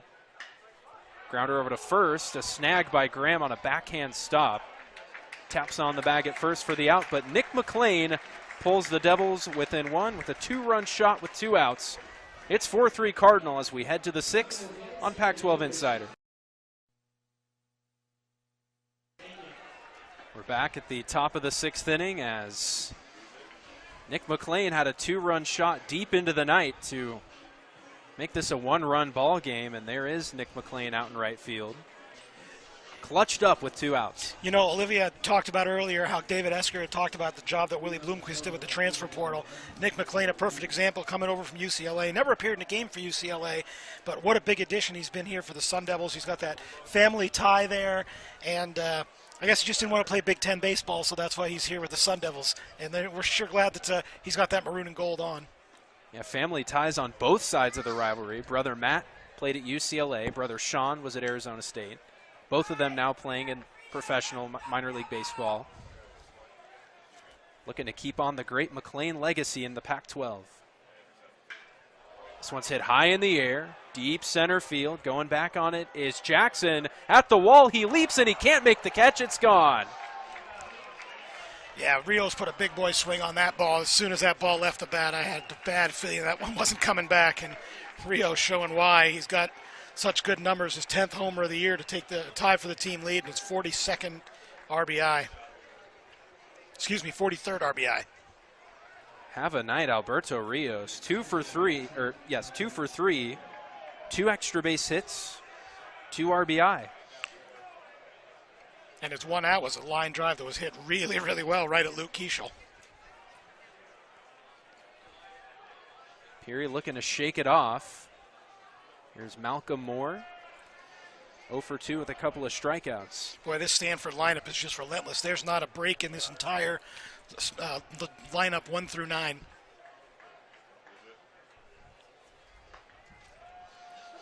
Even the guy who didn't have that many at-bats, Jake Sapien, only his 20th game, he's got 2 doubles tonight. Not hard to see why they're a top 10 ball club. It's got to be exhausting for opposing pitchers. You look at what Timmy Manning did through 3 innings. You know, most times you're able to get into a groove and keep hitters off balance, but with these great Stanford batters, they're able to make adjustments quick. I think the thing that strikes me so much about Stanford is they don't give away at-bats. They're not going to get cheated, whether they're swinging early in the count or they're drawing walks like they did there. They're going to make sure that they take advantage of every single plate appearance. So after surrendering 2 runs in the bottom of the 5th, the Cardinal have immediately answered back with a leadoff home run, and now looking to add on to the lead once again with Malcolm Moore aboard at first and Drew Bowser at the plate. And there is action out in the Sun Devil bullpen, a righty getting hot out there. And we'll take a look out there. Like you said, right-hander getting loose. And we mentioned Peary's not a long relief guy. That's Jonah Giblin out there. Gibling is a guy who can eat innings for you. Yeah. And if he's ready, I think he might be coming in. Peraza makes the trip to the mound and keeps taking a sneak peek out there at the bullpen.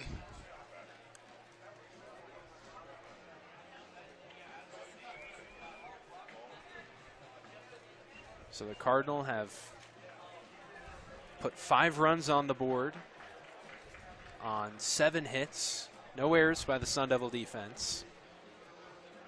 Already seen a few home runs in this game tonight. Despite the cooler air, ball's still flying. Well, I mean, it's not like we're in Northern California. It's still warm, just not by our standards here in Arizona. Well said. Yeah, you go to a Giants game in July and it's 50 degrees at night, the fog rolling in. We went to a few Giants games on road trips, and you had to bring a sweatshirt. Wear ASU baseball jackets and sweatshirts even in May because it was still chilly.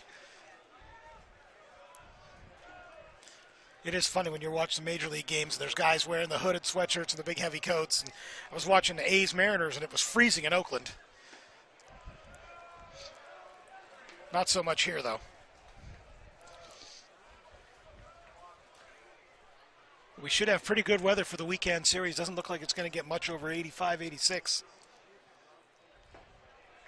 Great offensive weather.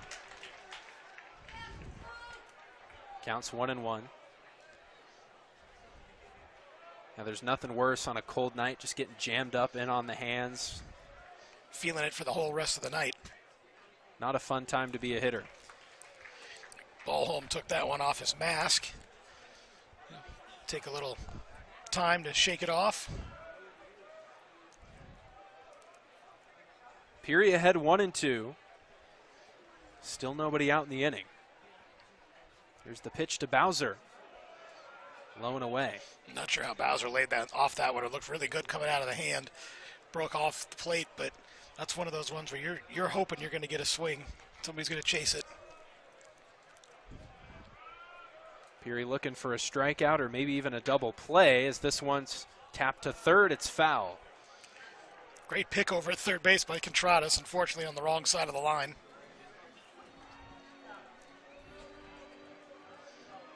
Read that short hop very, very well. Giblin still getting loose out there for the Devils, so we'll see how long they opt to extend Peary. You'd like to have him available for later in this series if you can. Another 2-2 on the way. This one runs up and in. Crowd didn't like it, but I think that's the right call. Yeah, Bowser kind of had to pull his hands out of the way. It's another 3-ball count for Brock Peary. Payoff pitch is outside. So home run, walk for Stanford to open up the 6th. And that'll do it for Brock Peary. Here comes Willie. So Peary was able to get out of a big jam back in the 4th, had a clean 5th, but maybe fighting his command a little bit here in the 6th. Yeah, getting tired, I think. And so he'll make the exit. We'll be right back with a new Sun Devil pitcher after the break. It's 5-3 Cardinal with 2 on and nobody out on Pac-12 Insider. 1 record, allowed 29 runs, 26 of them earned, walked 14, struck out 32, a whip of 146, and he's coming in with it's a whole messy situation here for him. We talked about free bases, can't give away free bases, and that's what ASU has done so far this inning, giving up the leadoff home run and then back-to-back walks. Especially with a team with power like Stanford, as they're able to put up a bunch of runs on the board with one swing of the bat. We've seen that already tonight. And Stanford really changed their batting approach since the early innings. They went after Timmy Manning early in the count, swinging at first and second pitches. Now they're being much more patient and they're drawing those walks. So an interesting mid-game adjustment by David Esker's crew.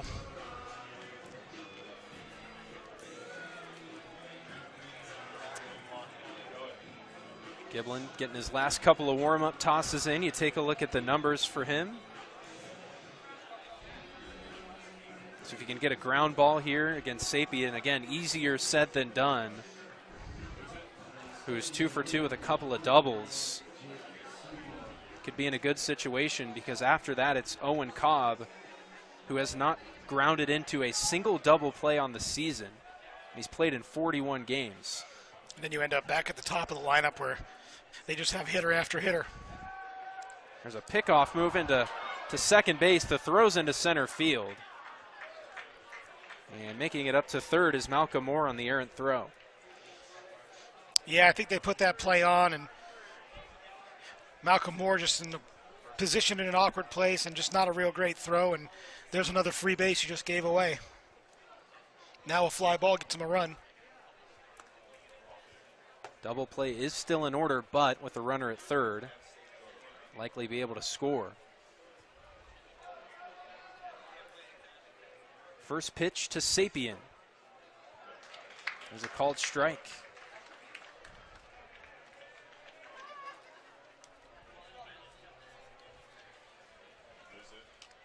Like we mentioned, Sapien hasn't seen a whole lot of playing time this season, but making it count tonight. I was going to say, hard to tell by the way he swung the bat in the early going so far. Although I guess from the middle of the game already. It's his third at bat. It's the third straight inning he's gotten an at bat. Just a testament to the depth of this Stanford team.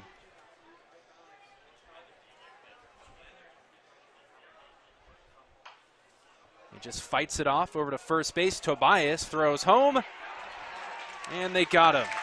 And Malcolm Moore is out at home. And a nice heads-up play by the Sun Devil first baseman. Yeah, that's a really nice play by the first baseman and a great job by Ballholm to make sure he secured the ball, made the tag, and show the umpire, I got it. I like that play. He took a look and said, there's no way I can turn this double play, so let's try and cut that run off at home. And that's a big, big out for ASU. So it'll be runners on first and second, one out for Owen Cobb. And now your double play gets you out of the inning if you can turn it. But as you mentioned, Owen Cobb, not a guy who hits into double plays. Showing bunt, pulls back. They appeal to first, and he was able to pull it back in time. You know, we talked about earlier how Stanford starter Quinn Matthews goes deep into games. ASU on their third pitcher of the game, and if you look down in the Stanford bullpen, it's ghost town. There's tumbleweeds blowing through there here in the sixth inning. Grounder to third. Contradas goes to second for one. The return to first is in time. Huge double play rolled up by Jonah Giblin, and the Devils get out of the inning with just the one run allowed. They do still trail by two, looking to even it up in the bottom of the sixth. We'll step aside here on Pac-12 Insider. We're back in the bottom of the sixth inning here on Pac-12 Insider, and we're going to send it over to Olivia Eisenhower. What do you got for us, Olivia?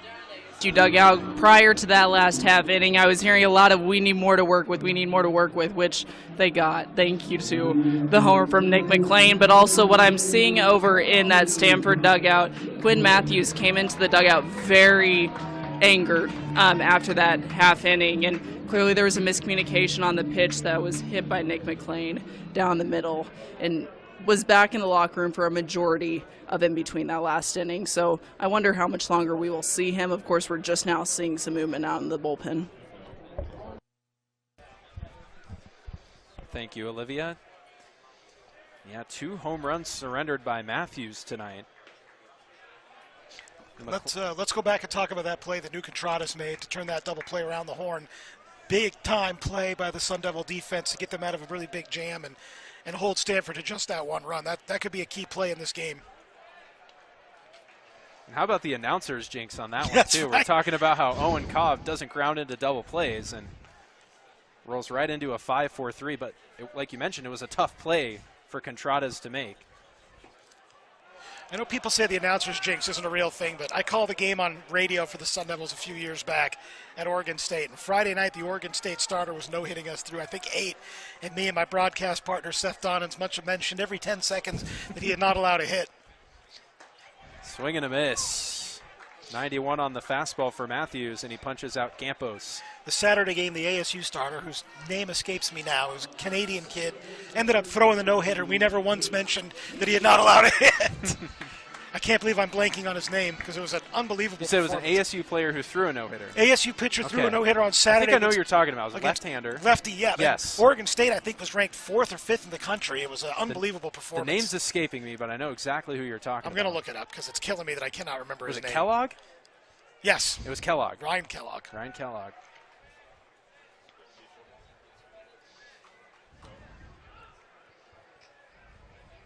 (1-0) on Keishel. ASU trying to get back in this game. Still down by just 2 runs.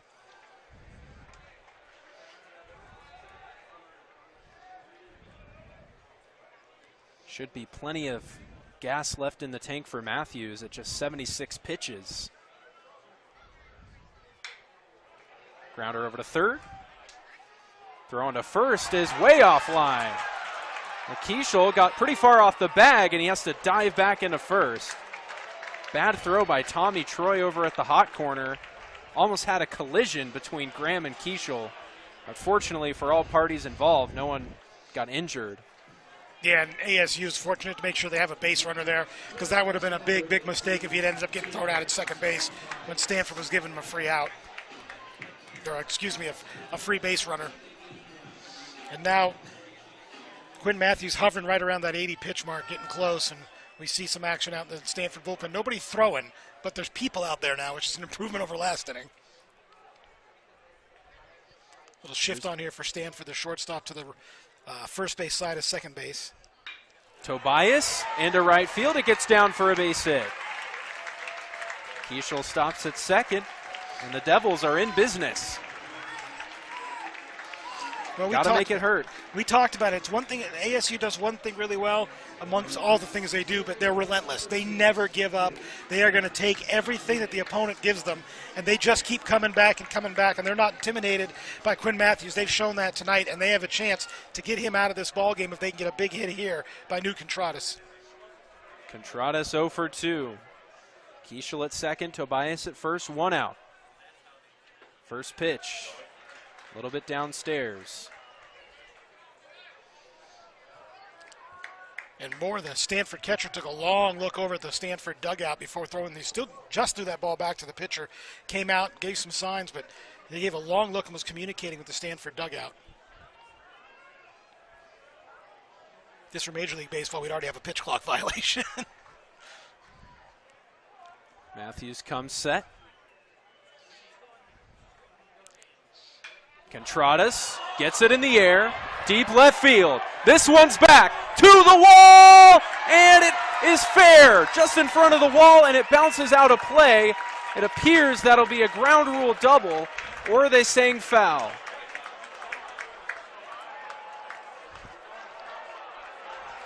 And it is a ground rule double. Yeah, I think it bounced over the wall and then bounced back in. I think it hit the left field, the bleachers down the third base side, and then bounced back into the field of play. And actually, that's a break for ASU because that's going to put guys at second and third as opposed to first and second. So credit Contradas with the RBI double. Keishel came around to score. It'll be Tobias at third. So 2 in scoring position, 1 out for Crenshaw, and the Devils are within 1. That's another one of those balls that hung up there. I didn't think he got enough to get it out of the ballpark, and it bounced just shy of the warning track. But then, as I said, it bounced off to the left, and I think it hit the seating area down the third base side and bounced right back into the field of play. Stanford got the ball back in quickly. But ultimately, it didn't matter because the umpire saw that it had hit the seating area. Well, how about this? One swing of the bat. Base hit into the outfield, likely scores 2 and would put the Sun Devils ahead. 1-0 the count on Crenshaw. This one is tapped foul right at the plate. Well, you mentioned it. The air set up the situation. You get a Tobias single, 2 runners on. Sun Devils doing a nice job capitalizing on the few chances the Cardinal give them. Yeah, you mentioned it.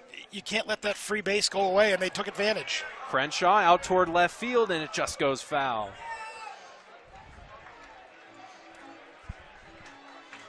And now we're seeing some actual throwing action going on in the Stanford bullpen. Matthews having to work. Ahead 1-2 on Crenshaw with 1 out. This one grounded over to second. That'll get the run home. They go to first for the out. And it's an RBI ground out for Crenshaw to tie up the ball game. Productive outs, and that's exactly what that was. And we have a whole new ball game.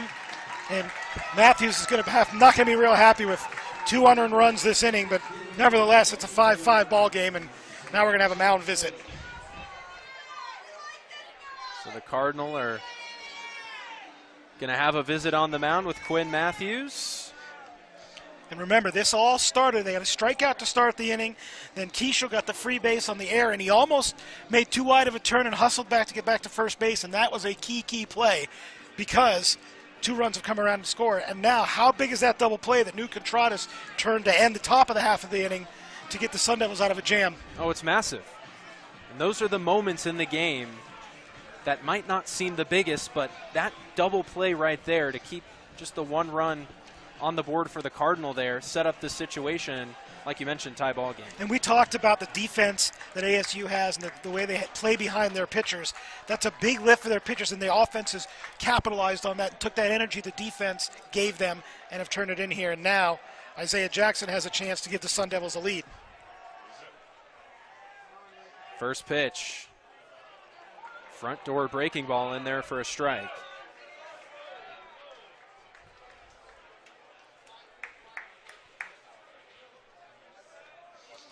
We talked about it. They just don't give up. This team is relentless. They stay on it at all times. Jackson shoots it into center field for a base hit. Just like that, it's 6-5 Sun Devils. Well, I tell you what, ASU has a real gem in Isaiah Jackson. His confidence has just been growing and growing all season long. And not only is he a plus defender, but he's really coming around at the plate. It appears to be, let's see, Drew Dowd getting loose for Stanford in their bullpen.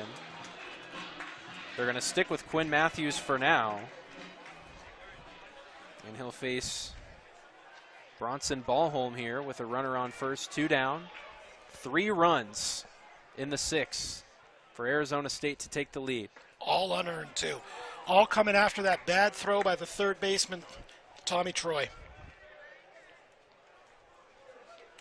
I almost called him Tommy Trojan. But this is Stanford, not USC.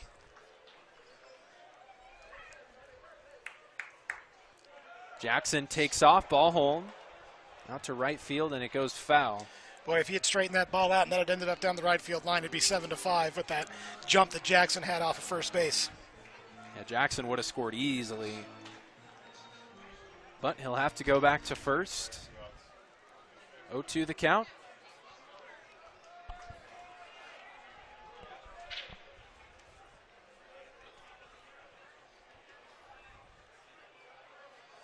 Matthews deals in the dirt. Nice block by Malcolm Moore. Yeah, that was a really nice play by Moore back there because Jackson, Jackson wants to do whatever he can to get in the scoring position. Leadoff man Nick McLean on deck. This will be pitch number 90 here for Quinn Matthews. That's a foul tip into the mid of Moore, so Matthews is able to punch out Ballholm, but not before the Sun Devils regain the lead. They score 3 runs in the 6th. They're ahead 6-5 as we head to the 7th here at Phoenix Municipal Stadium on Pac-12 Insider.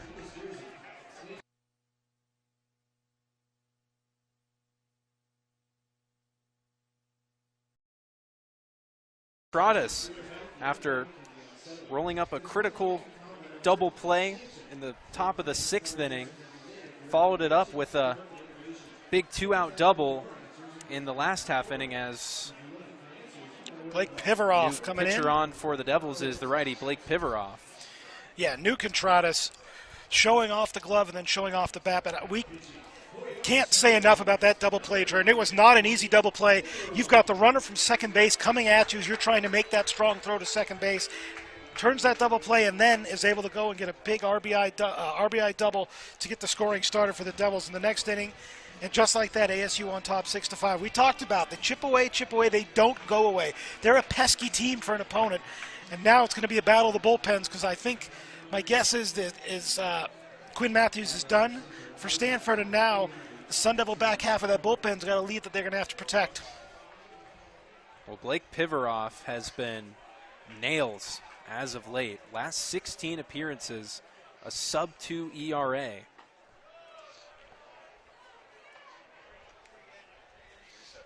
Falls behind 1-0 on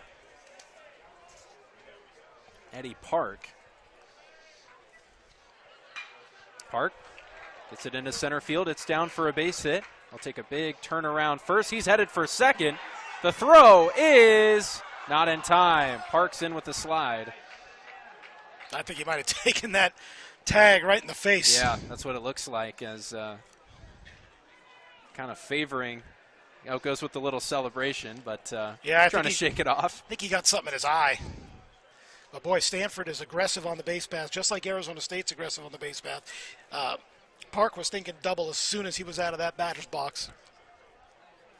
Yeah, he's blinking one of those eyes, so I think he might have taken an errant glove in the face. It certainly wasn't intentional, it's just on the tag. I have a better he got dirt in his eye, but either way, he's standing on second base. Yeah, you mentioned it. These Cardinal, very aggressive on the base paths. This one runs in. Looks like it got a piece. They appeal to first. He did not swing. Tommy Troy has been hit by a pitch in the second straight plate appearance. Yeah, and that's not the start you wanted.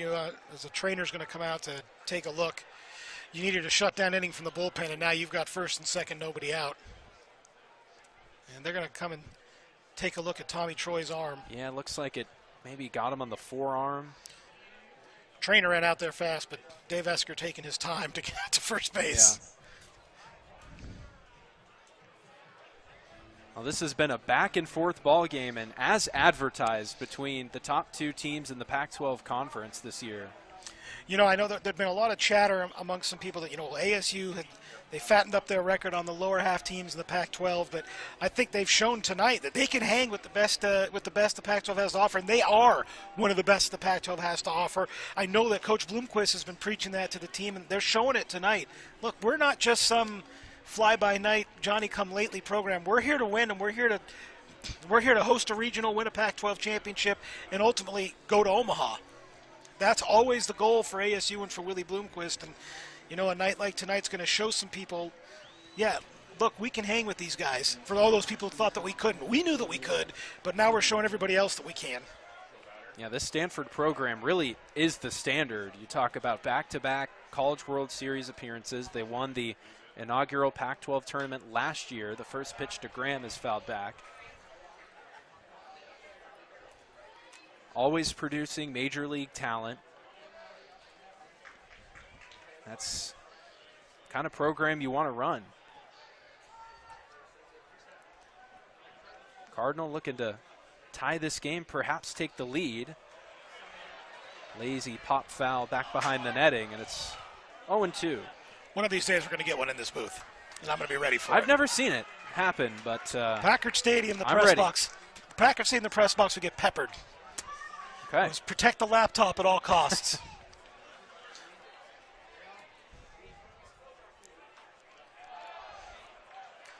Boy, Carter Graham really fighting here, staying alive with some real defensive swings to make Pivaroff work. And Pivaroff's going to come at you mid to low 90s with the fastball. Former two-way player who's pretty much exclusively a pitcher these days. Gets a swing and a miss. It's a big strikeout right there for Pivaroff and the Sun Devils. Took something off that time. Looked like a 85-mile-an-hour changeup. But it's not going to get any easier. You got Montgomery, and then you know who's on deck. Alberto Rios. Rios has done big-time damage, but first, Pivarov has to get through the dangerous Montgomery, who's 0 for 2.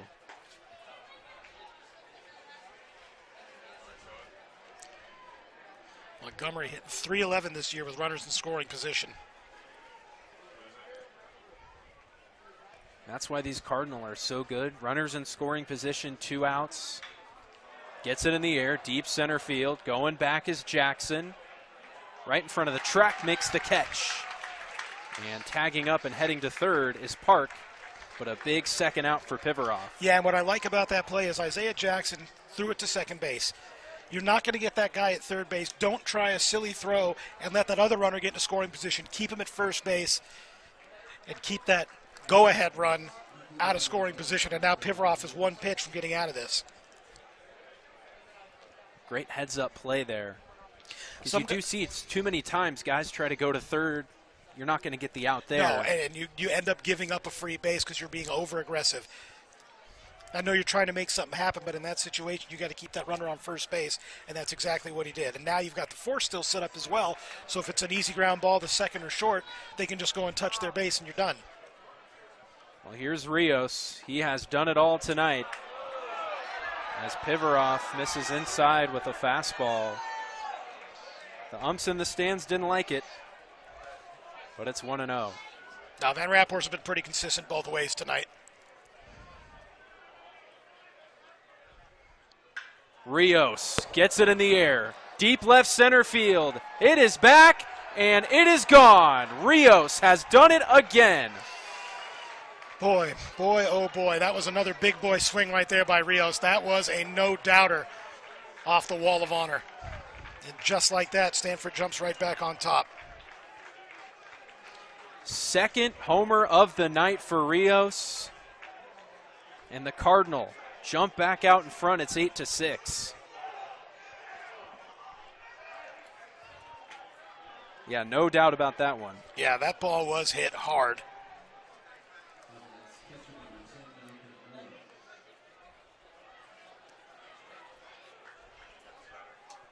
And Rios, this is the second game that he's really delivered, because against UCLA in the final game of the rubber match, he had a grand slam in the 8th inning that ultimately wound up being the difference in that game. So he has not only been hitting home runs, he's been doing them in just the perfect situations. Getting clutch hit after clutch hit. 5 RBIs tonight, 10 total bases.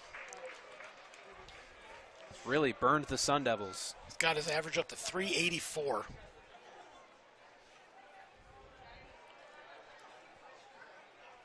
Still 2 down in the inning. Swing and a miss. Pivarov ahead 1-2 on Malcolm Moore. And full credit to Stanford. They don't give up either. They didn't panic. Okay, we're down a run. We're just going to come out and do what we do. 1-2 on the way. Fastball misses upstairs. Both teams benefiting from free bases. Troy was hit by a pitch, ends up, being a run that comes around. Got him. Pivarov gets more to chase for the third out, but not before Alberto Rios burns the Sun Devils once again with a 2-out, 3-run blast to left center field. The Cardinal back out in front, 8-6. It's stretch time. We're going to step aside here on Pac-12 Insider. Tonight, Alberto Rios, 2 homers, 5 RBI, 3 extra base hits, a diving catch in left field. He's done it all. And he's been just a monster in Pac-12 play. Coming into tonight, he was hitting 400 in conference games. He now has 8 home runs in conference play, 23 RBIs, 63 total bases, slugging some ridiculous number. He came in slugging 707, and he's got 10 total bases tonight, so he is a star. At some point, you just got to tip your cap. I mean, absolutely. Great players are going to do great things, and he has been on fire tonight. And if you're ASU for the next 2 games, if it gets up again this tonight, let somebody else try and beat you. Don't let Alberto Rios beat you. Yeah, well said. And amazingly, Quinn Matthews is back out for another inning.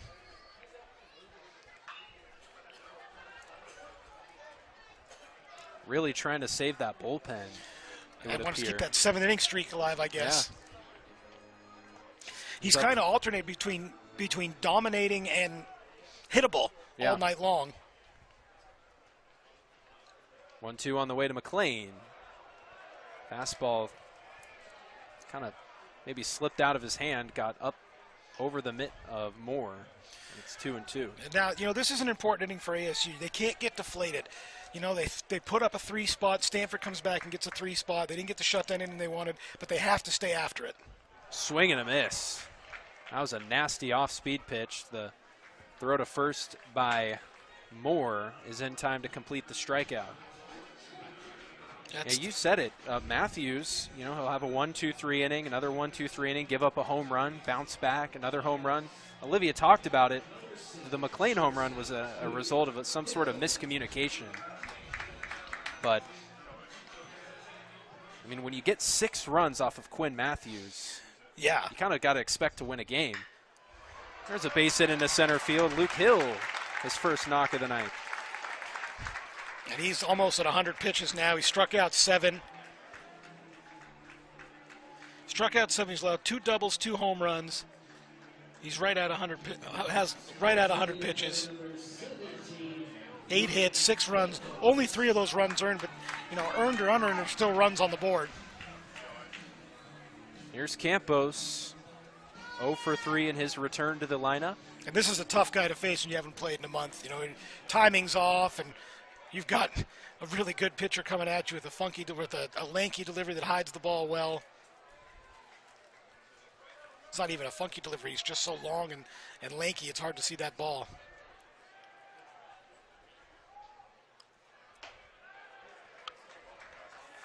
Fastball can't find the zone. And we talked about it. Matthews sits low 90s with the fastball, but when you have a guy who hides it well, really gets on you quickly. It's deceptively fast. Yeah, he's not running up there 97, 98, but still that 93 is going to look more like it's got more velocity behind it. We talked about it. A guy in the big leagues who did that well was Kershaw, who hides the ball well, 93, 94 with the fastball, but can strike out the best of them with just that pitch alone. Shortstop for Stanford playing basically right up the middle. He's just 1 or 2 steps to the right field side of second base. Matthews falling behind 3-0. Wanted the call on that pitch, didn't get it. And he's about to throw pitch number 100 as we continue to get action in the Stanford bullpen. You'd think with Keishel coming up, this might be it for Matthews. 3-0 taken all the way. Yeah, I was going to say, Campos no way. That bat was not leaving his shoulder.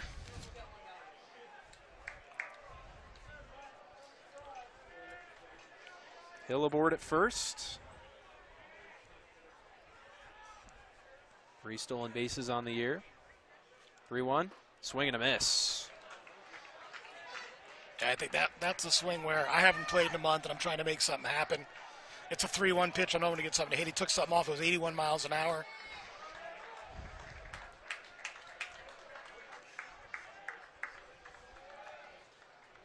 Let's see what Matthews dials up on the payoff pitch.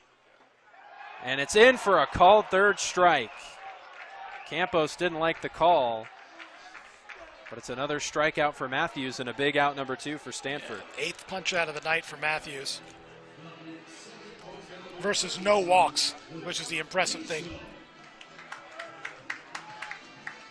And he's 1 out away from extending his 7-inning start streak.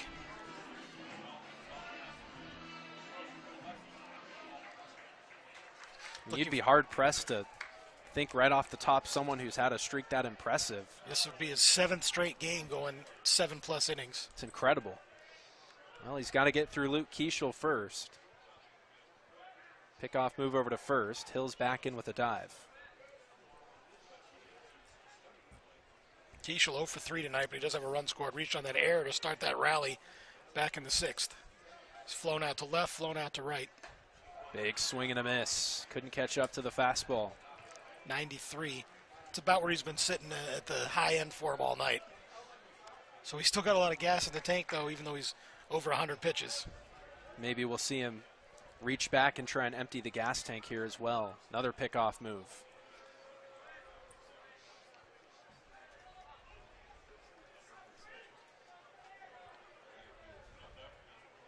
Hill 3 for 5 this year on stolen bases. Keishel fights it off. Into the concession stand on the first base side. Now this back and forth game has been plenty of fun to watch. Lots of power, some good defensive plays. Sun Devils looking to knot this thing up once again. 0-2 on the way. Nice take by Keishel to lay off the high fastball. Yeah, he was geared up to swing, but was able to recognize that. It was a late recognition of that pitch because of that, the way he hides that ball. 1 ball, 2 strikes, 2 outs. Matthews looking to put up a scoreless frame. Another pickoff move. He is keeping very close watch on Luke Hill over at first. Yeah, but he's not making a strong pickup. It's more just a lazy throw over to first. So I don't know if he's just trying to reset the signs or what. He's made one quick move. Everything else has been a slow move. Swing and a miss. 95 on the fastball. And the 9th punch out for Quinn Matthews. Keeps the Devils off the board in the 7th. Still 8-6 Cardinal. We'll be right back with the 8th inning on Pac-12 Insider. Sun Devil Nation sticking around to see if these Sun Devils can orchestrate yet another comeback. As they play the fight song here at Phoenix Muni, Devils trailing by 2 in game 1 of this 3-game weekend set. With so many implications and Pac-12 play on the line. Winner of this series basically controls their own destiny the rest of the way. Winner of this series controls their destiny, but for ASU and for Stanford, it's also hosting a regional. ASU desperately wants to host a regional here at Phoenix Muni, and it makes such a difference to play a regional in your home ballpark. And, it's a bidding process, but really it's about if you can finish in the top 2 in the conference, you got a really good chance to host. I know there's, pretty much every team in the SEC could host at this point, but there's going to be West Coast regionals, and Arizona State is certainly on the list for that. And if they can finish out this season strong, win a game or 2 against Stanford, 3 would be great, but, let's take them one at a time. They got to finish out this season strong, and, that the road to the College World Series is a lot easier if you can start it in your home ballpark. Bowser into left field. That's going to be extra bases.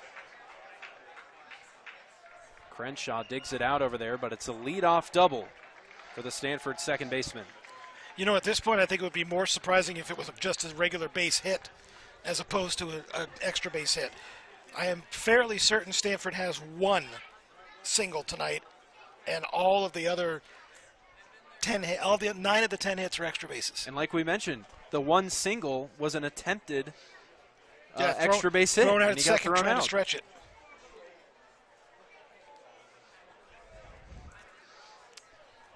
Yeah, their team slugging percentage is just amazing. It looks like we might have a pinch hitter here for Sapien. Well, although Sapien is getting pinch hit for, he had a heck of a night.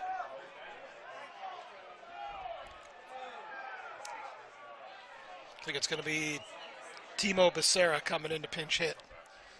Not sure why it took quite so long, but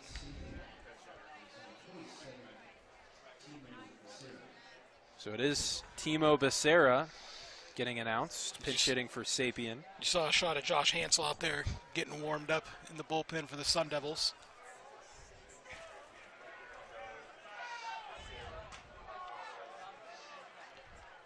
Runner at second, nobody out. Pivarov once again in hot water. Pops up the bunt attempt. Contradas crashes in and corrals it for out number 1. Well, ASU will take that all day long. That was only the 17th at bat of the season for Becerra, and that was not what Dave Esker had drawn up when he put him into hit. So a gift of an out there for the Sun Devils. And a nice job by Contradas, not only to make that play, but not try and force the throw to second when there's no chance of getting him. Because sometimes you'll see a quick snap throw, and it ends up in the outfield. That'll bring up Owen Cobb. Fastball runs inside. Tough night at the plate for Cobb. He's punched out, grounded out to first, and grounded into a 5-4-3 double play his last time up. Swing and a miss. Yeah, this is a really big situation for Pivarov and the Sun Devils. Got to keep this score right here where it is at 8-6. You've got to strand that guy at second base. Stanford stranded 4 runners so far tonight. They're 3 for 12 with runners in scoring position, but they've had 12 opportunities with runners in scoring position. That's what happens when you have 9 extra base hits. On the flip side, ASU 2 for 5 with runners in scoring position tonight. Both teams have stranded 4.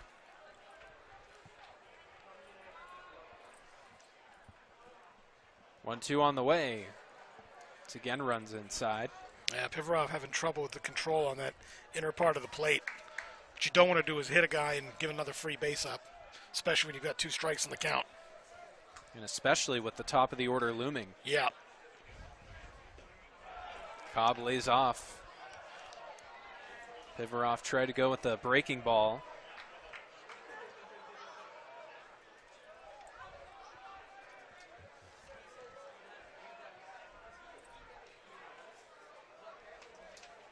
Payoff pitch. That one is hit just foul. That was inches away from getting another run home. Yeah, that was inches away from a lot of trouble for the Sun Devils.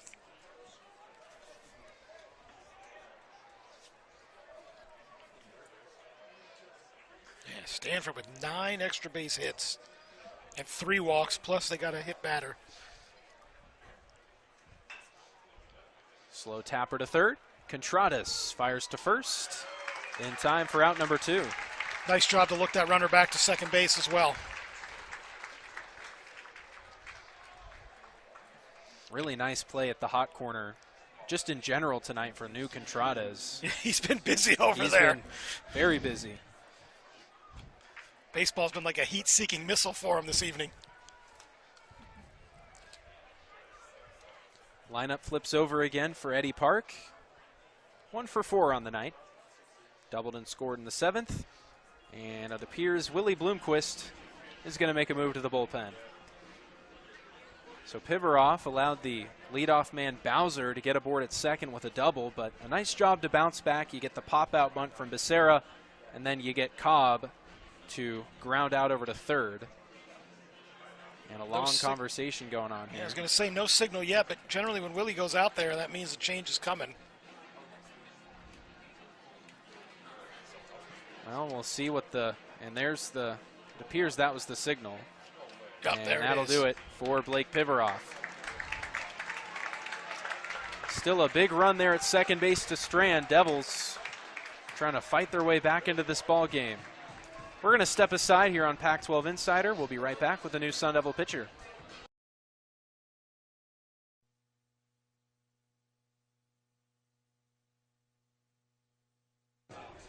New arm out of the bullpen is the righty Will Rogers, making his 4th relief appearance of the season. And his last time out against Oregon, pitched an inning, a scoreless inning. He walked 1, struck out 1. Well, this is that time of year where we got to figure out what arms we have, and Coach Bloomquist needs to know, hey, who can I rely on and who can I bring in out of the bullpen to get me outs when I need it in the big situations? And, hey, you know what? This is a big situation, and let's see what we have. Rogers is a power pitcher. He can get a strikeout if you need him to. Rogers, a two-way player. He can catch, he can play outfield, he can pitch, he can do a lot of things for you. Right now, he needs to strand that runner at second base with 2 outs. And a tall order, though, with Eddie Park at the plate, Stanford's leader in hits. First pitch. Breaks into the dirt. Nice block by Ballholm. Ballholm's done a good job behind the plate tonight. Only his 8th start of the season. 10th game overall, and he's been very solid behind the dish.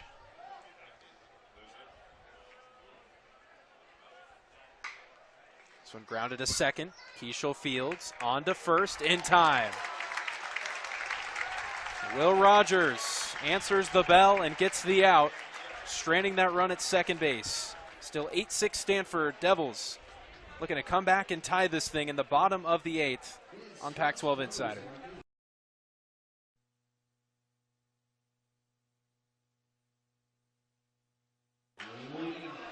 So Quinn Matthews still on the mound for Stanford. He's going to work the 8th inning, ahead 8-6. Yeah, Maybe a surprising move. Color me surprised. He's at 110 pitches, and you're going to need him moving forward because I know Stanford has big goals, but still back out here at 110 pitches here in the 8th.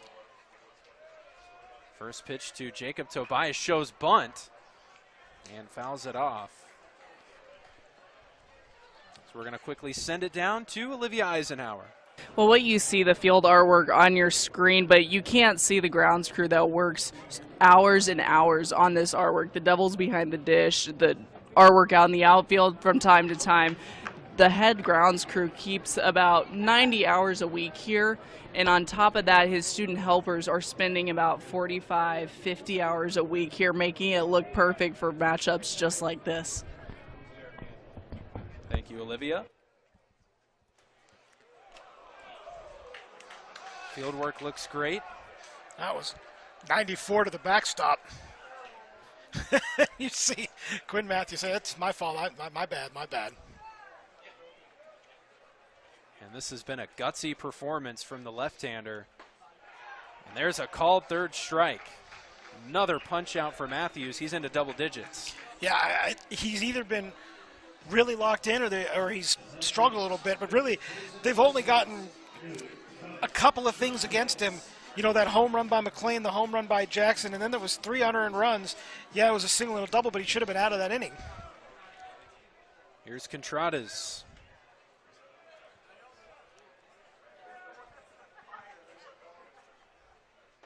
Swing and a miss.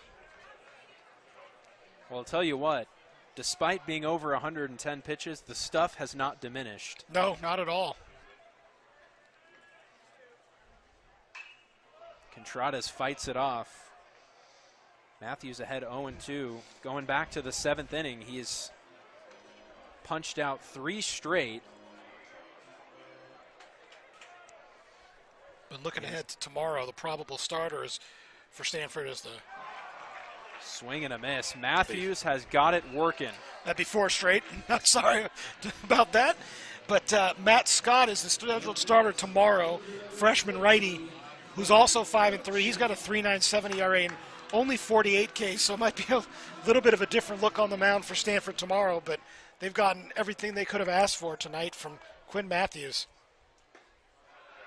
Gets ahead on Crenshaw. 6 punch-outs for Quinn Matthews in the last 7 batters faced. So a massive vote of confidence to go with the left-hander. Despite some early struggles, he has put it all together down the latter half of this game. Yeah, he's been on a roll ever since ASU scored that last run on that Isaiah Jackson single to take the lead, and then Hill got a single in there, but other than that, he's been unhittable.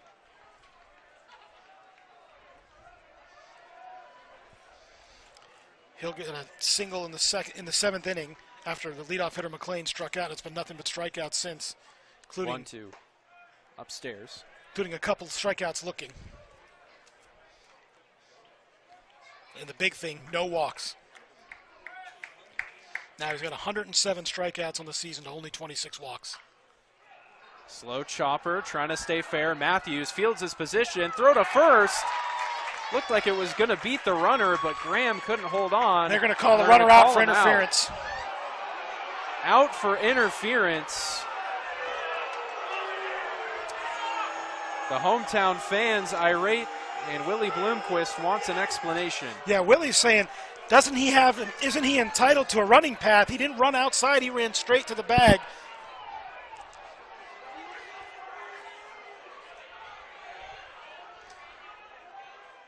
And now they're going to I think they're going to do a video review.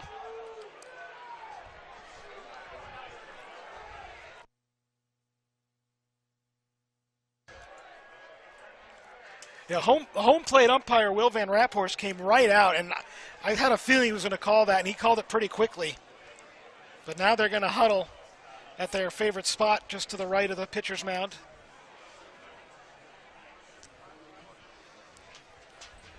I mean, you saw even Crenshaw, when he was at first base, put both of his arms up like, what am I supposed to do? I'm just running to first base.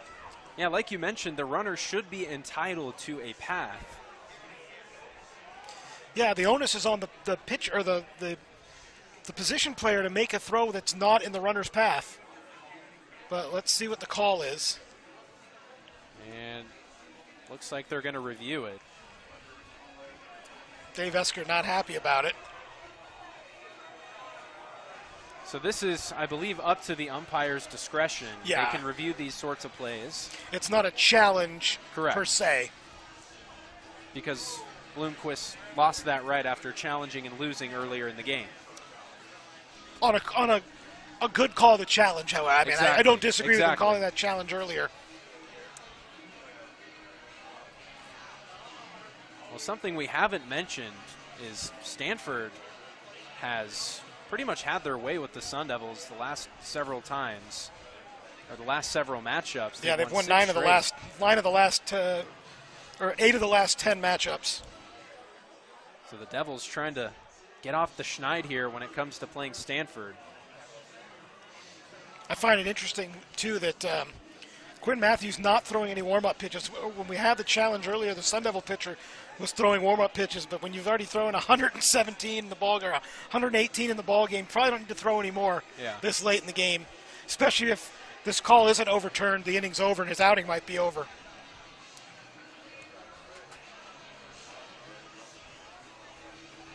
A long review here. Yep, still discussing. It's a great shot right there, the umpiring crew taking a look. Again, this was a ground ball that Matthews fielded, moving to his left off the mound. He had a play on Wyatt Crenshaw, who was running to first. He was called out on interference.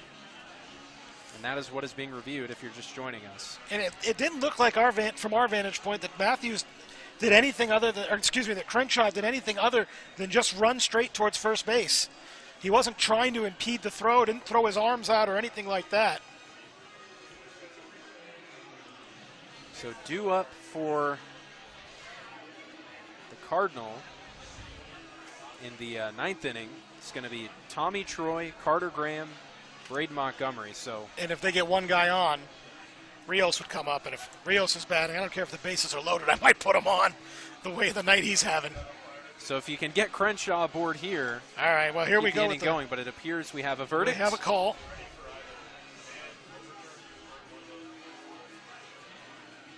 He is out. So Crenshaw is out on interference. Quinn Matthews, some energy coming off the mound as he has completed 8 innings despite the 6 runs. Another double-digit strikeout performance. Sun Devils with work to do, but they've got to keep the Stanford Cardinal off the board, trailing by 2 as we head to the 9th.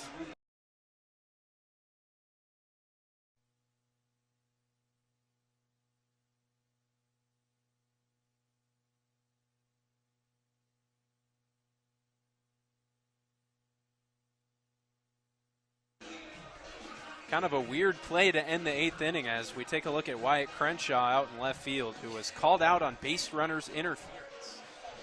It was a very strange call, and the crowd in between innings politely asked the umpire, where does he expect Crenshaw to run? And you can see the frustration on Crenshaw's face. He ran out there to his position in left field, and they threw him a warm-up ball, and he didn't even lift his glove. He caught it barehanded and threw it back. He's obviously frustrated, and Sun Devil third base coach Mike Goff had a very long conversation with home plate umpire Will Van Raphorst on his way back to the dugout looking for further clarification.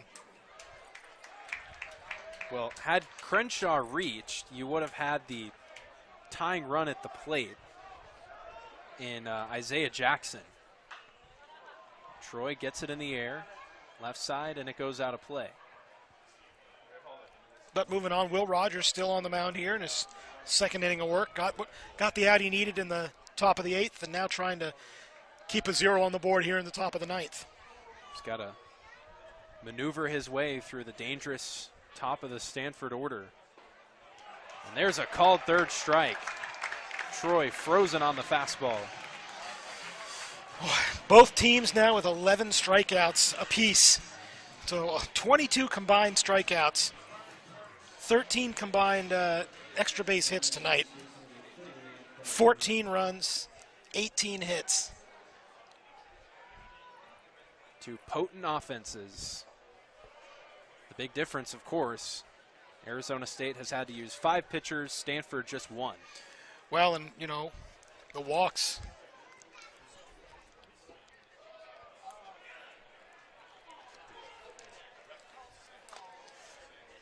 ASU's walked 3 batters, and they've hit a batter. 2-0's popped up, right side of the infield, drifting towards foul territory, and making the catch is Tobias as Ballholm kind of runs into him at the end there, but nonetheless, 2 up, 2 down for Rogers. Yeah, one of them, Montgomery walked and came around to score in the 4th. And Troy was hit by a pitch. He came around to score in the 7th. So when you give away free bases and they come around to score, it's really a killer. And it's like we might have Dave Esker out to have a conversation now with Montgomery. And Montgomery having a long discussion there with his head coach. Yeah. Something tells me the home crowd a little restless here in the 9th inning. Crowd pleading to start the clock. I mean, I'm surprised that they allowed that conversation to go on as long as they did. But this is a big hitter to get right now for Will Rogers. Like you mentioned, Rios looming on deck. You'd really prefer not to have to face him for the 5th time if you can help it. He's knocked in 5 runs. He's scored 3 runs. He's hit 2 home runs. The last one, a massive shot off the wall of honor in left center. Swing and a miss. Nice arm side tail on that fastball. There is a left-hander up in the Stanford bullpen.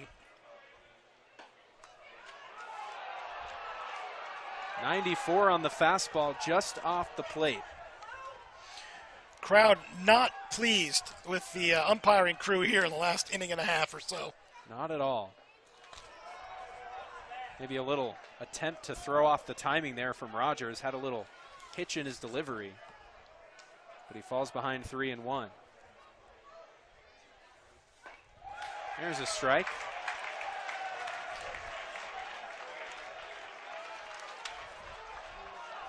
So big pitch in the game. Trying to keep the Stanford lead just to 2. And the fastball runs inside for ball 4. Rogers. Not happy. Not happy at all. Rogers was on his way to the dugout, and you could see him demonstratively frustrated at not getting that call. Yeah, visibly upset. And now the biggest Sun Devil killer of the evening stepping up to the plate. Runner on first ahead of Rios with 2 down in the 9th. Cardinal up 8-6. First pitch is lined past the glove of Contreras. It's a fair ball down the left field line. Montgomery off to the races. They hold him up there at 3rd. It's a nice job. Another extra base hit for Rios. But a nice job by Crenshaw to get that ball in quickly and keep that runner on 3rd base. But boy, I don't know that I want to throw another pitch to him the rest of the weekend. Just let him have first base. Give him the Barry Bonds treatment the rest of the weekend. So it's a 4-hit game for Alberto Rios. All 4 extra base hits, 2 homers and 2 doubles. And the one time they got him out was on a smoked line drive to the second baseman. To a perfectly positioned Luke Keeschel. Well, not out of the woods yet. Still have Malcolm Moore, the catcher.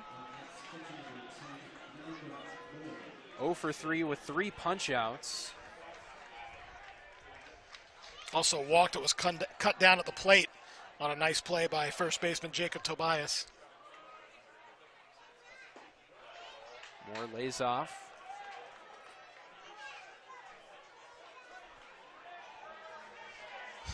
Do have a base open at first with Drew Bowser waiting on deck. Swing and a miss. Moore's been fooled a couple of times on the off-speed tonight. Maybe a sign he's sitting fastball. Swing and a miss. He was sitting fastball on that one, and Rogers blew it by him. 91. Well, he's got him in the rocking chair now. And it's 1-2. Yeah, Rogers can throw just about whatever he wants to on a 1-2 count here. The pitch. And this one's hit hard out to right field. McLean has got it. Rogers strands 2 in scoring position. Sun Devils trying to orchestrate another come-from-behind victory. And it all starts with Isaiah Jackson in the bottom of the 9th inning here on Pac-12 Insider.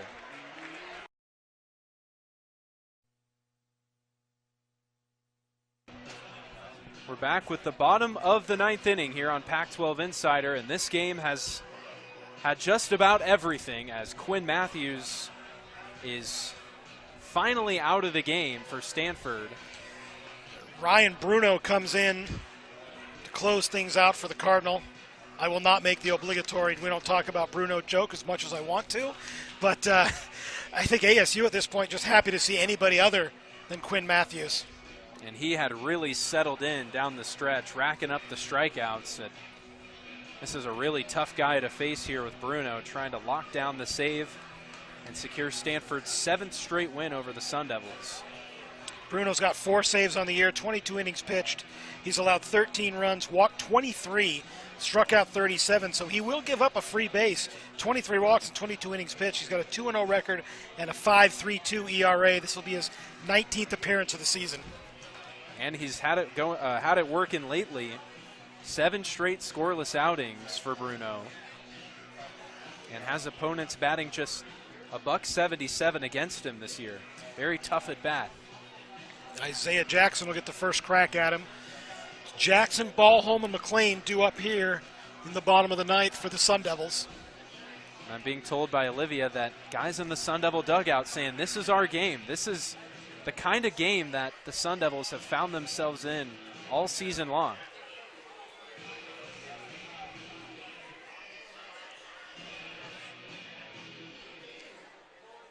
Well, leadoff hitters against Bruno hitting 500, so let's see if Isaiah Jackson get things started off here right for ASU. Here we go. Jackson steps up to the plate. He's had himself a nice night, 2 for 3. 2 RBI on the night as well.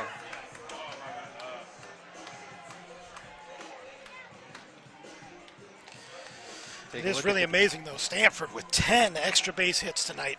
They have 11 hits in the game, 10 of them extra bases, including 2 homers by Alberto Rios. First pitch to Jackson. 96 on the heater. In for a strike. Yeah, Matthews, I think, topped out at 95, and we saw that once. And the first pitch from Bruno comes in at 96. This one chopped foul. Bruno quickly ahead 0-2. That one 96 again.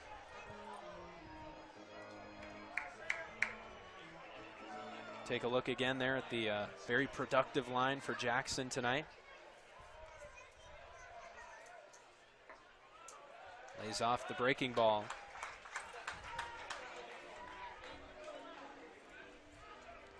One ball, 2 strikes. Looking ahead for the rest of the weekend, expected pitching matchups.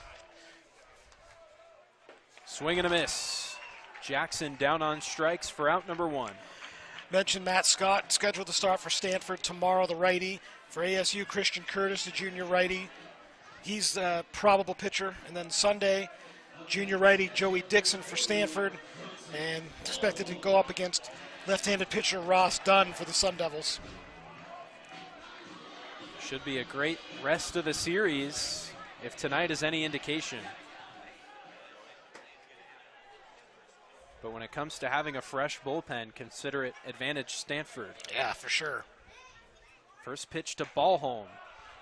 Swing and a miss. 99 miles per hour there for Bruno.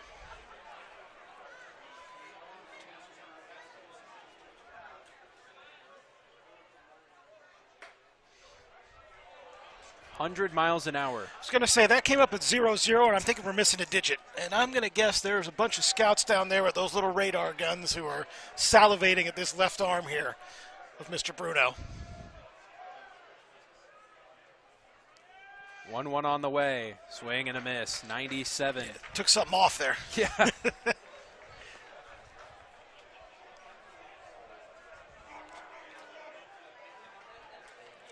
Having a power arm like that, being able to come out of the bullpen at the college level is really nice feather to have in the cap.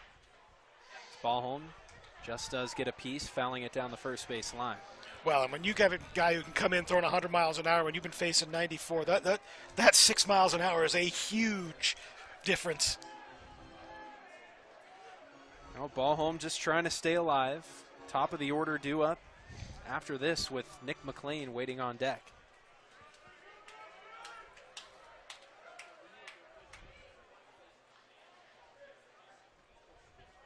Bruno comes set.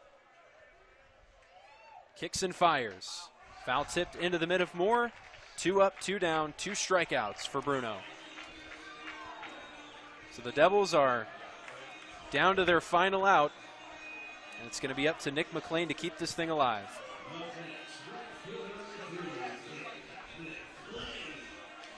Well, you talk about having a weapon out of the bullpen, this power arm. That's definitely what Stanford has right here in Ryan Bruno.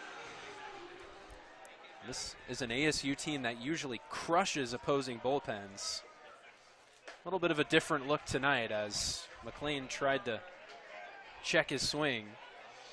Well, Willie Bloomquist is not going to be happy with the 13 Ks so far tonight.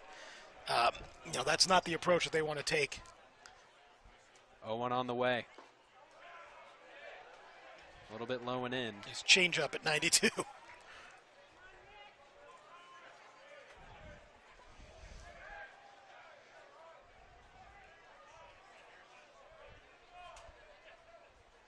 Swing and a miss. Really took something off there with 88. Yeah, it's so hard when a guy can throw 100 miles an hour and then break off a breaking ball at 88. It's so hard, especially at the end of, bottom of the 9th inning. That's why those power arms at the back end of bullpens are so valuable. What can you do? Hear a grunt from Bruno. Misses high and away with the fastball. Trying to empty the tank. Devils down to their final strike. Here's the pitch. McLean just does stay alive. Yeah, good defensive swing there, protecting the plate.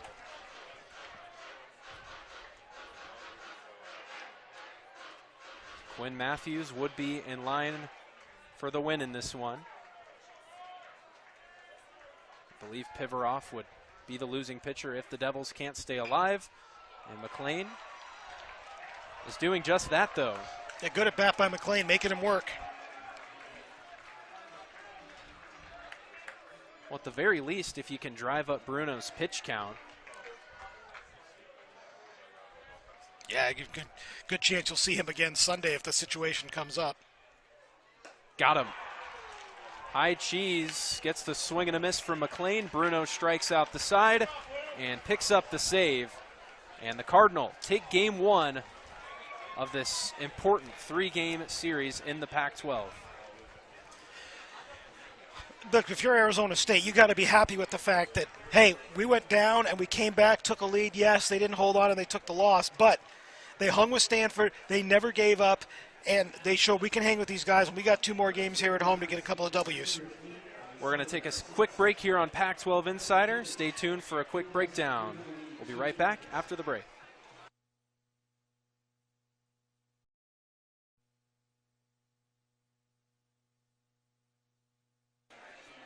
Sun Devils drop game 1 of this 3-game series against the Stanford Cardinal. Final score 8-6. The big bat in this game for the Cardinal, Alberto Rios. Yeah, 4 for 5, 2 home runs, 2 doubles, 5 RBI. He made a great play in left field. He was all over the place for the Cardinal. And, also you got to give credit to Quinn Matthews. Punched out 11 guys, threw a lot of pitches, but, saved his bullpen for the weekend and at times was dominating and picked up the win. And it was a good Pac-12 baseball game, a great Friday night opener, and Stanford showing why they're the number 7 team in the country, and Arizona State showing why they're ranked in the top 25 as well. Yeah, the Sun Devils were right there for most of the game. Getting a couple home runs off Quinn Matthews, that's no easy feat. You saw Nick McLean do it. Deep shot to left field. Isaiah Jackson had a home run. Nuke Contrada's just missed one, but still was able to go home there with an RBI double. And the Sun Devils looking to bounce back tomorrow. Once again, the final score 8-6 Stanford. They get the win in this Friday night matchup. Our next baseball live stream, an ASU live stream, will be tomorrow, May 6th at 6:30 when ASU baseball returns to Phoenix Muni for Game 2 against the Stanford Cardinal. You can tune in live on ASU Livestream 1. For the Stream Team production crew and staff, and for Randy Policar and Olivia Eisenhower, I'm Hayden Weber, signing off from Tempe.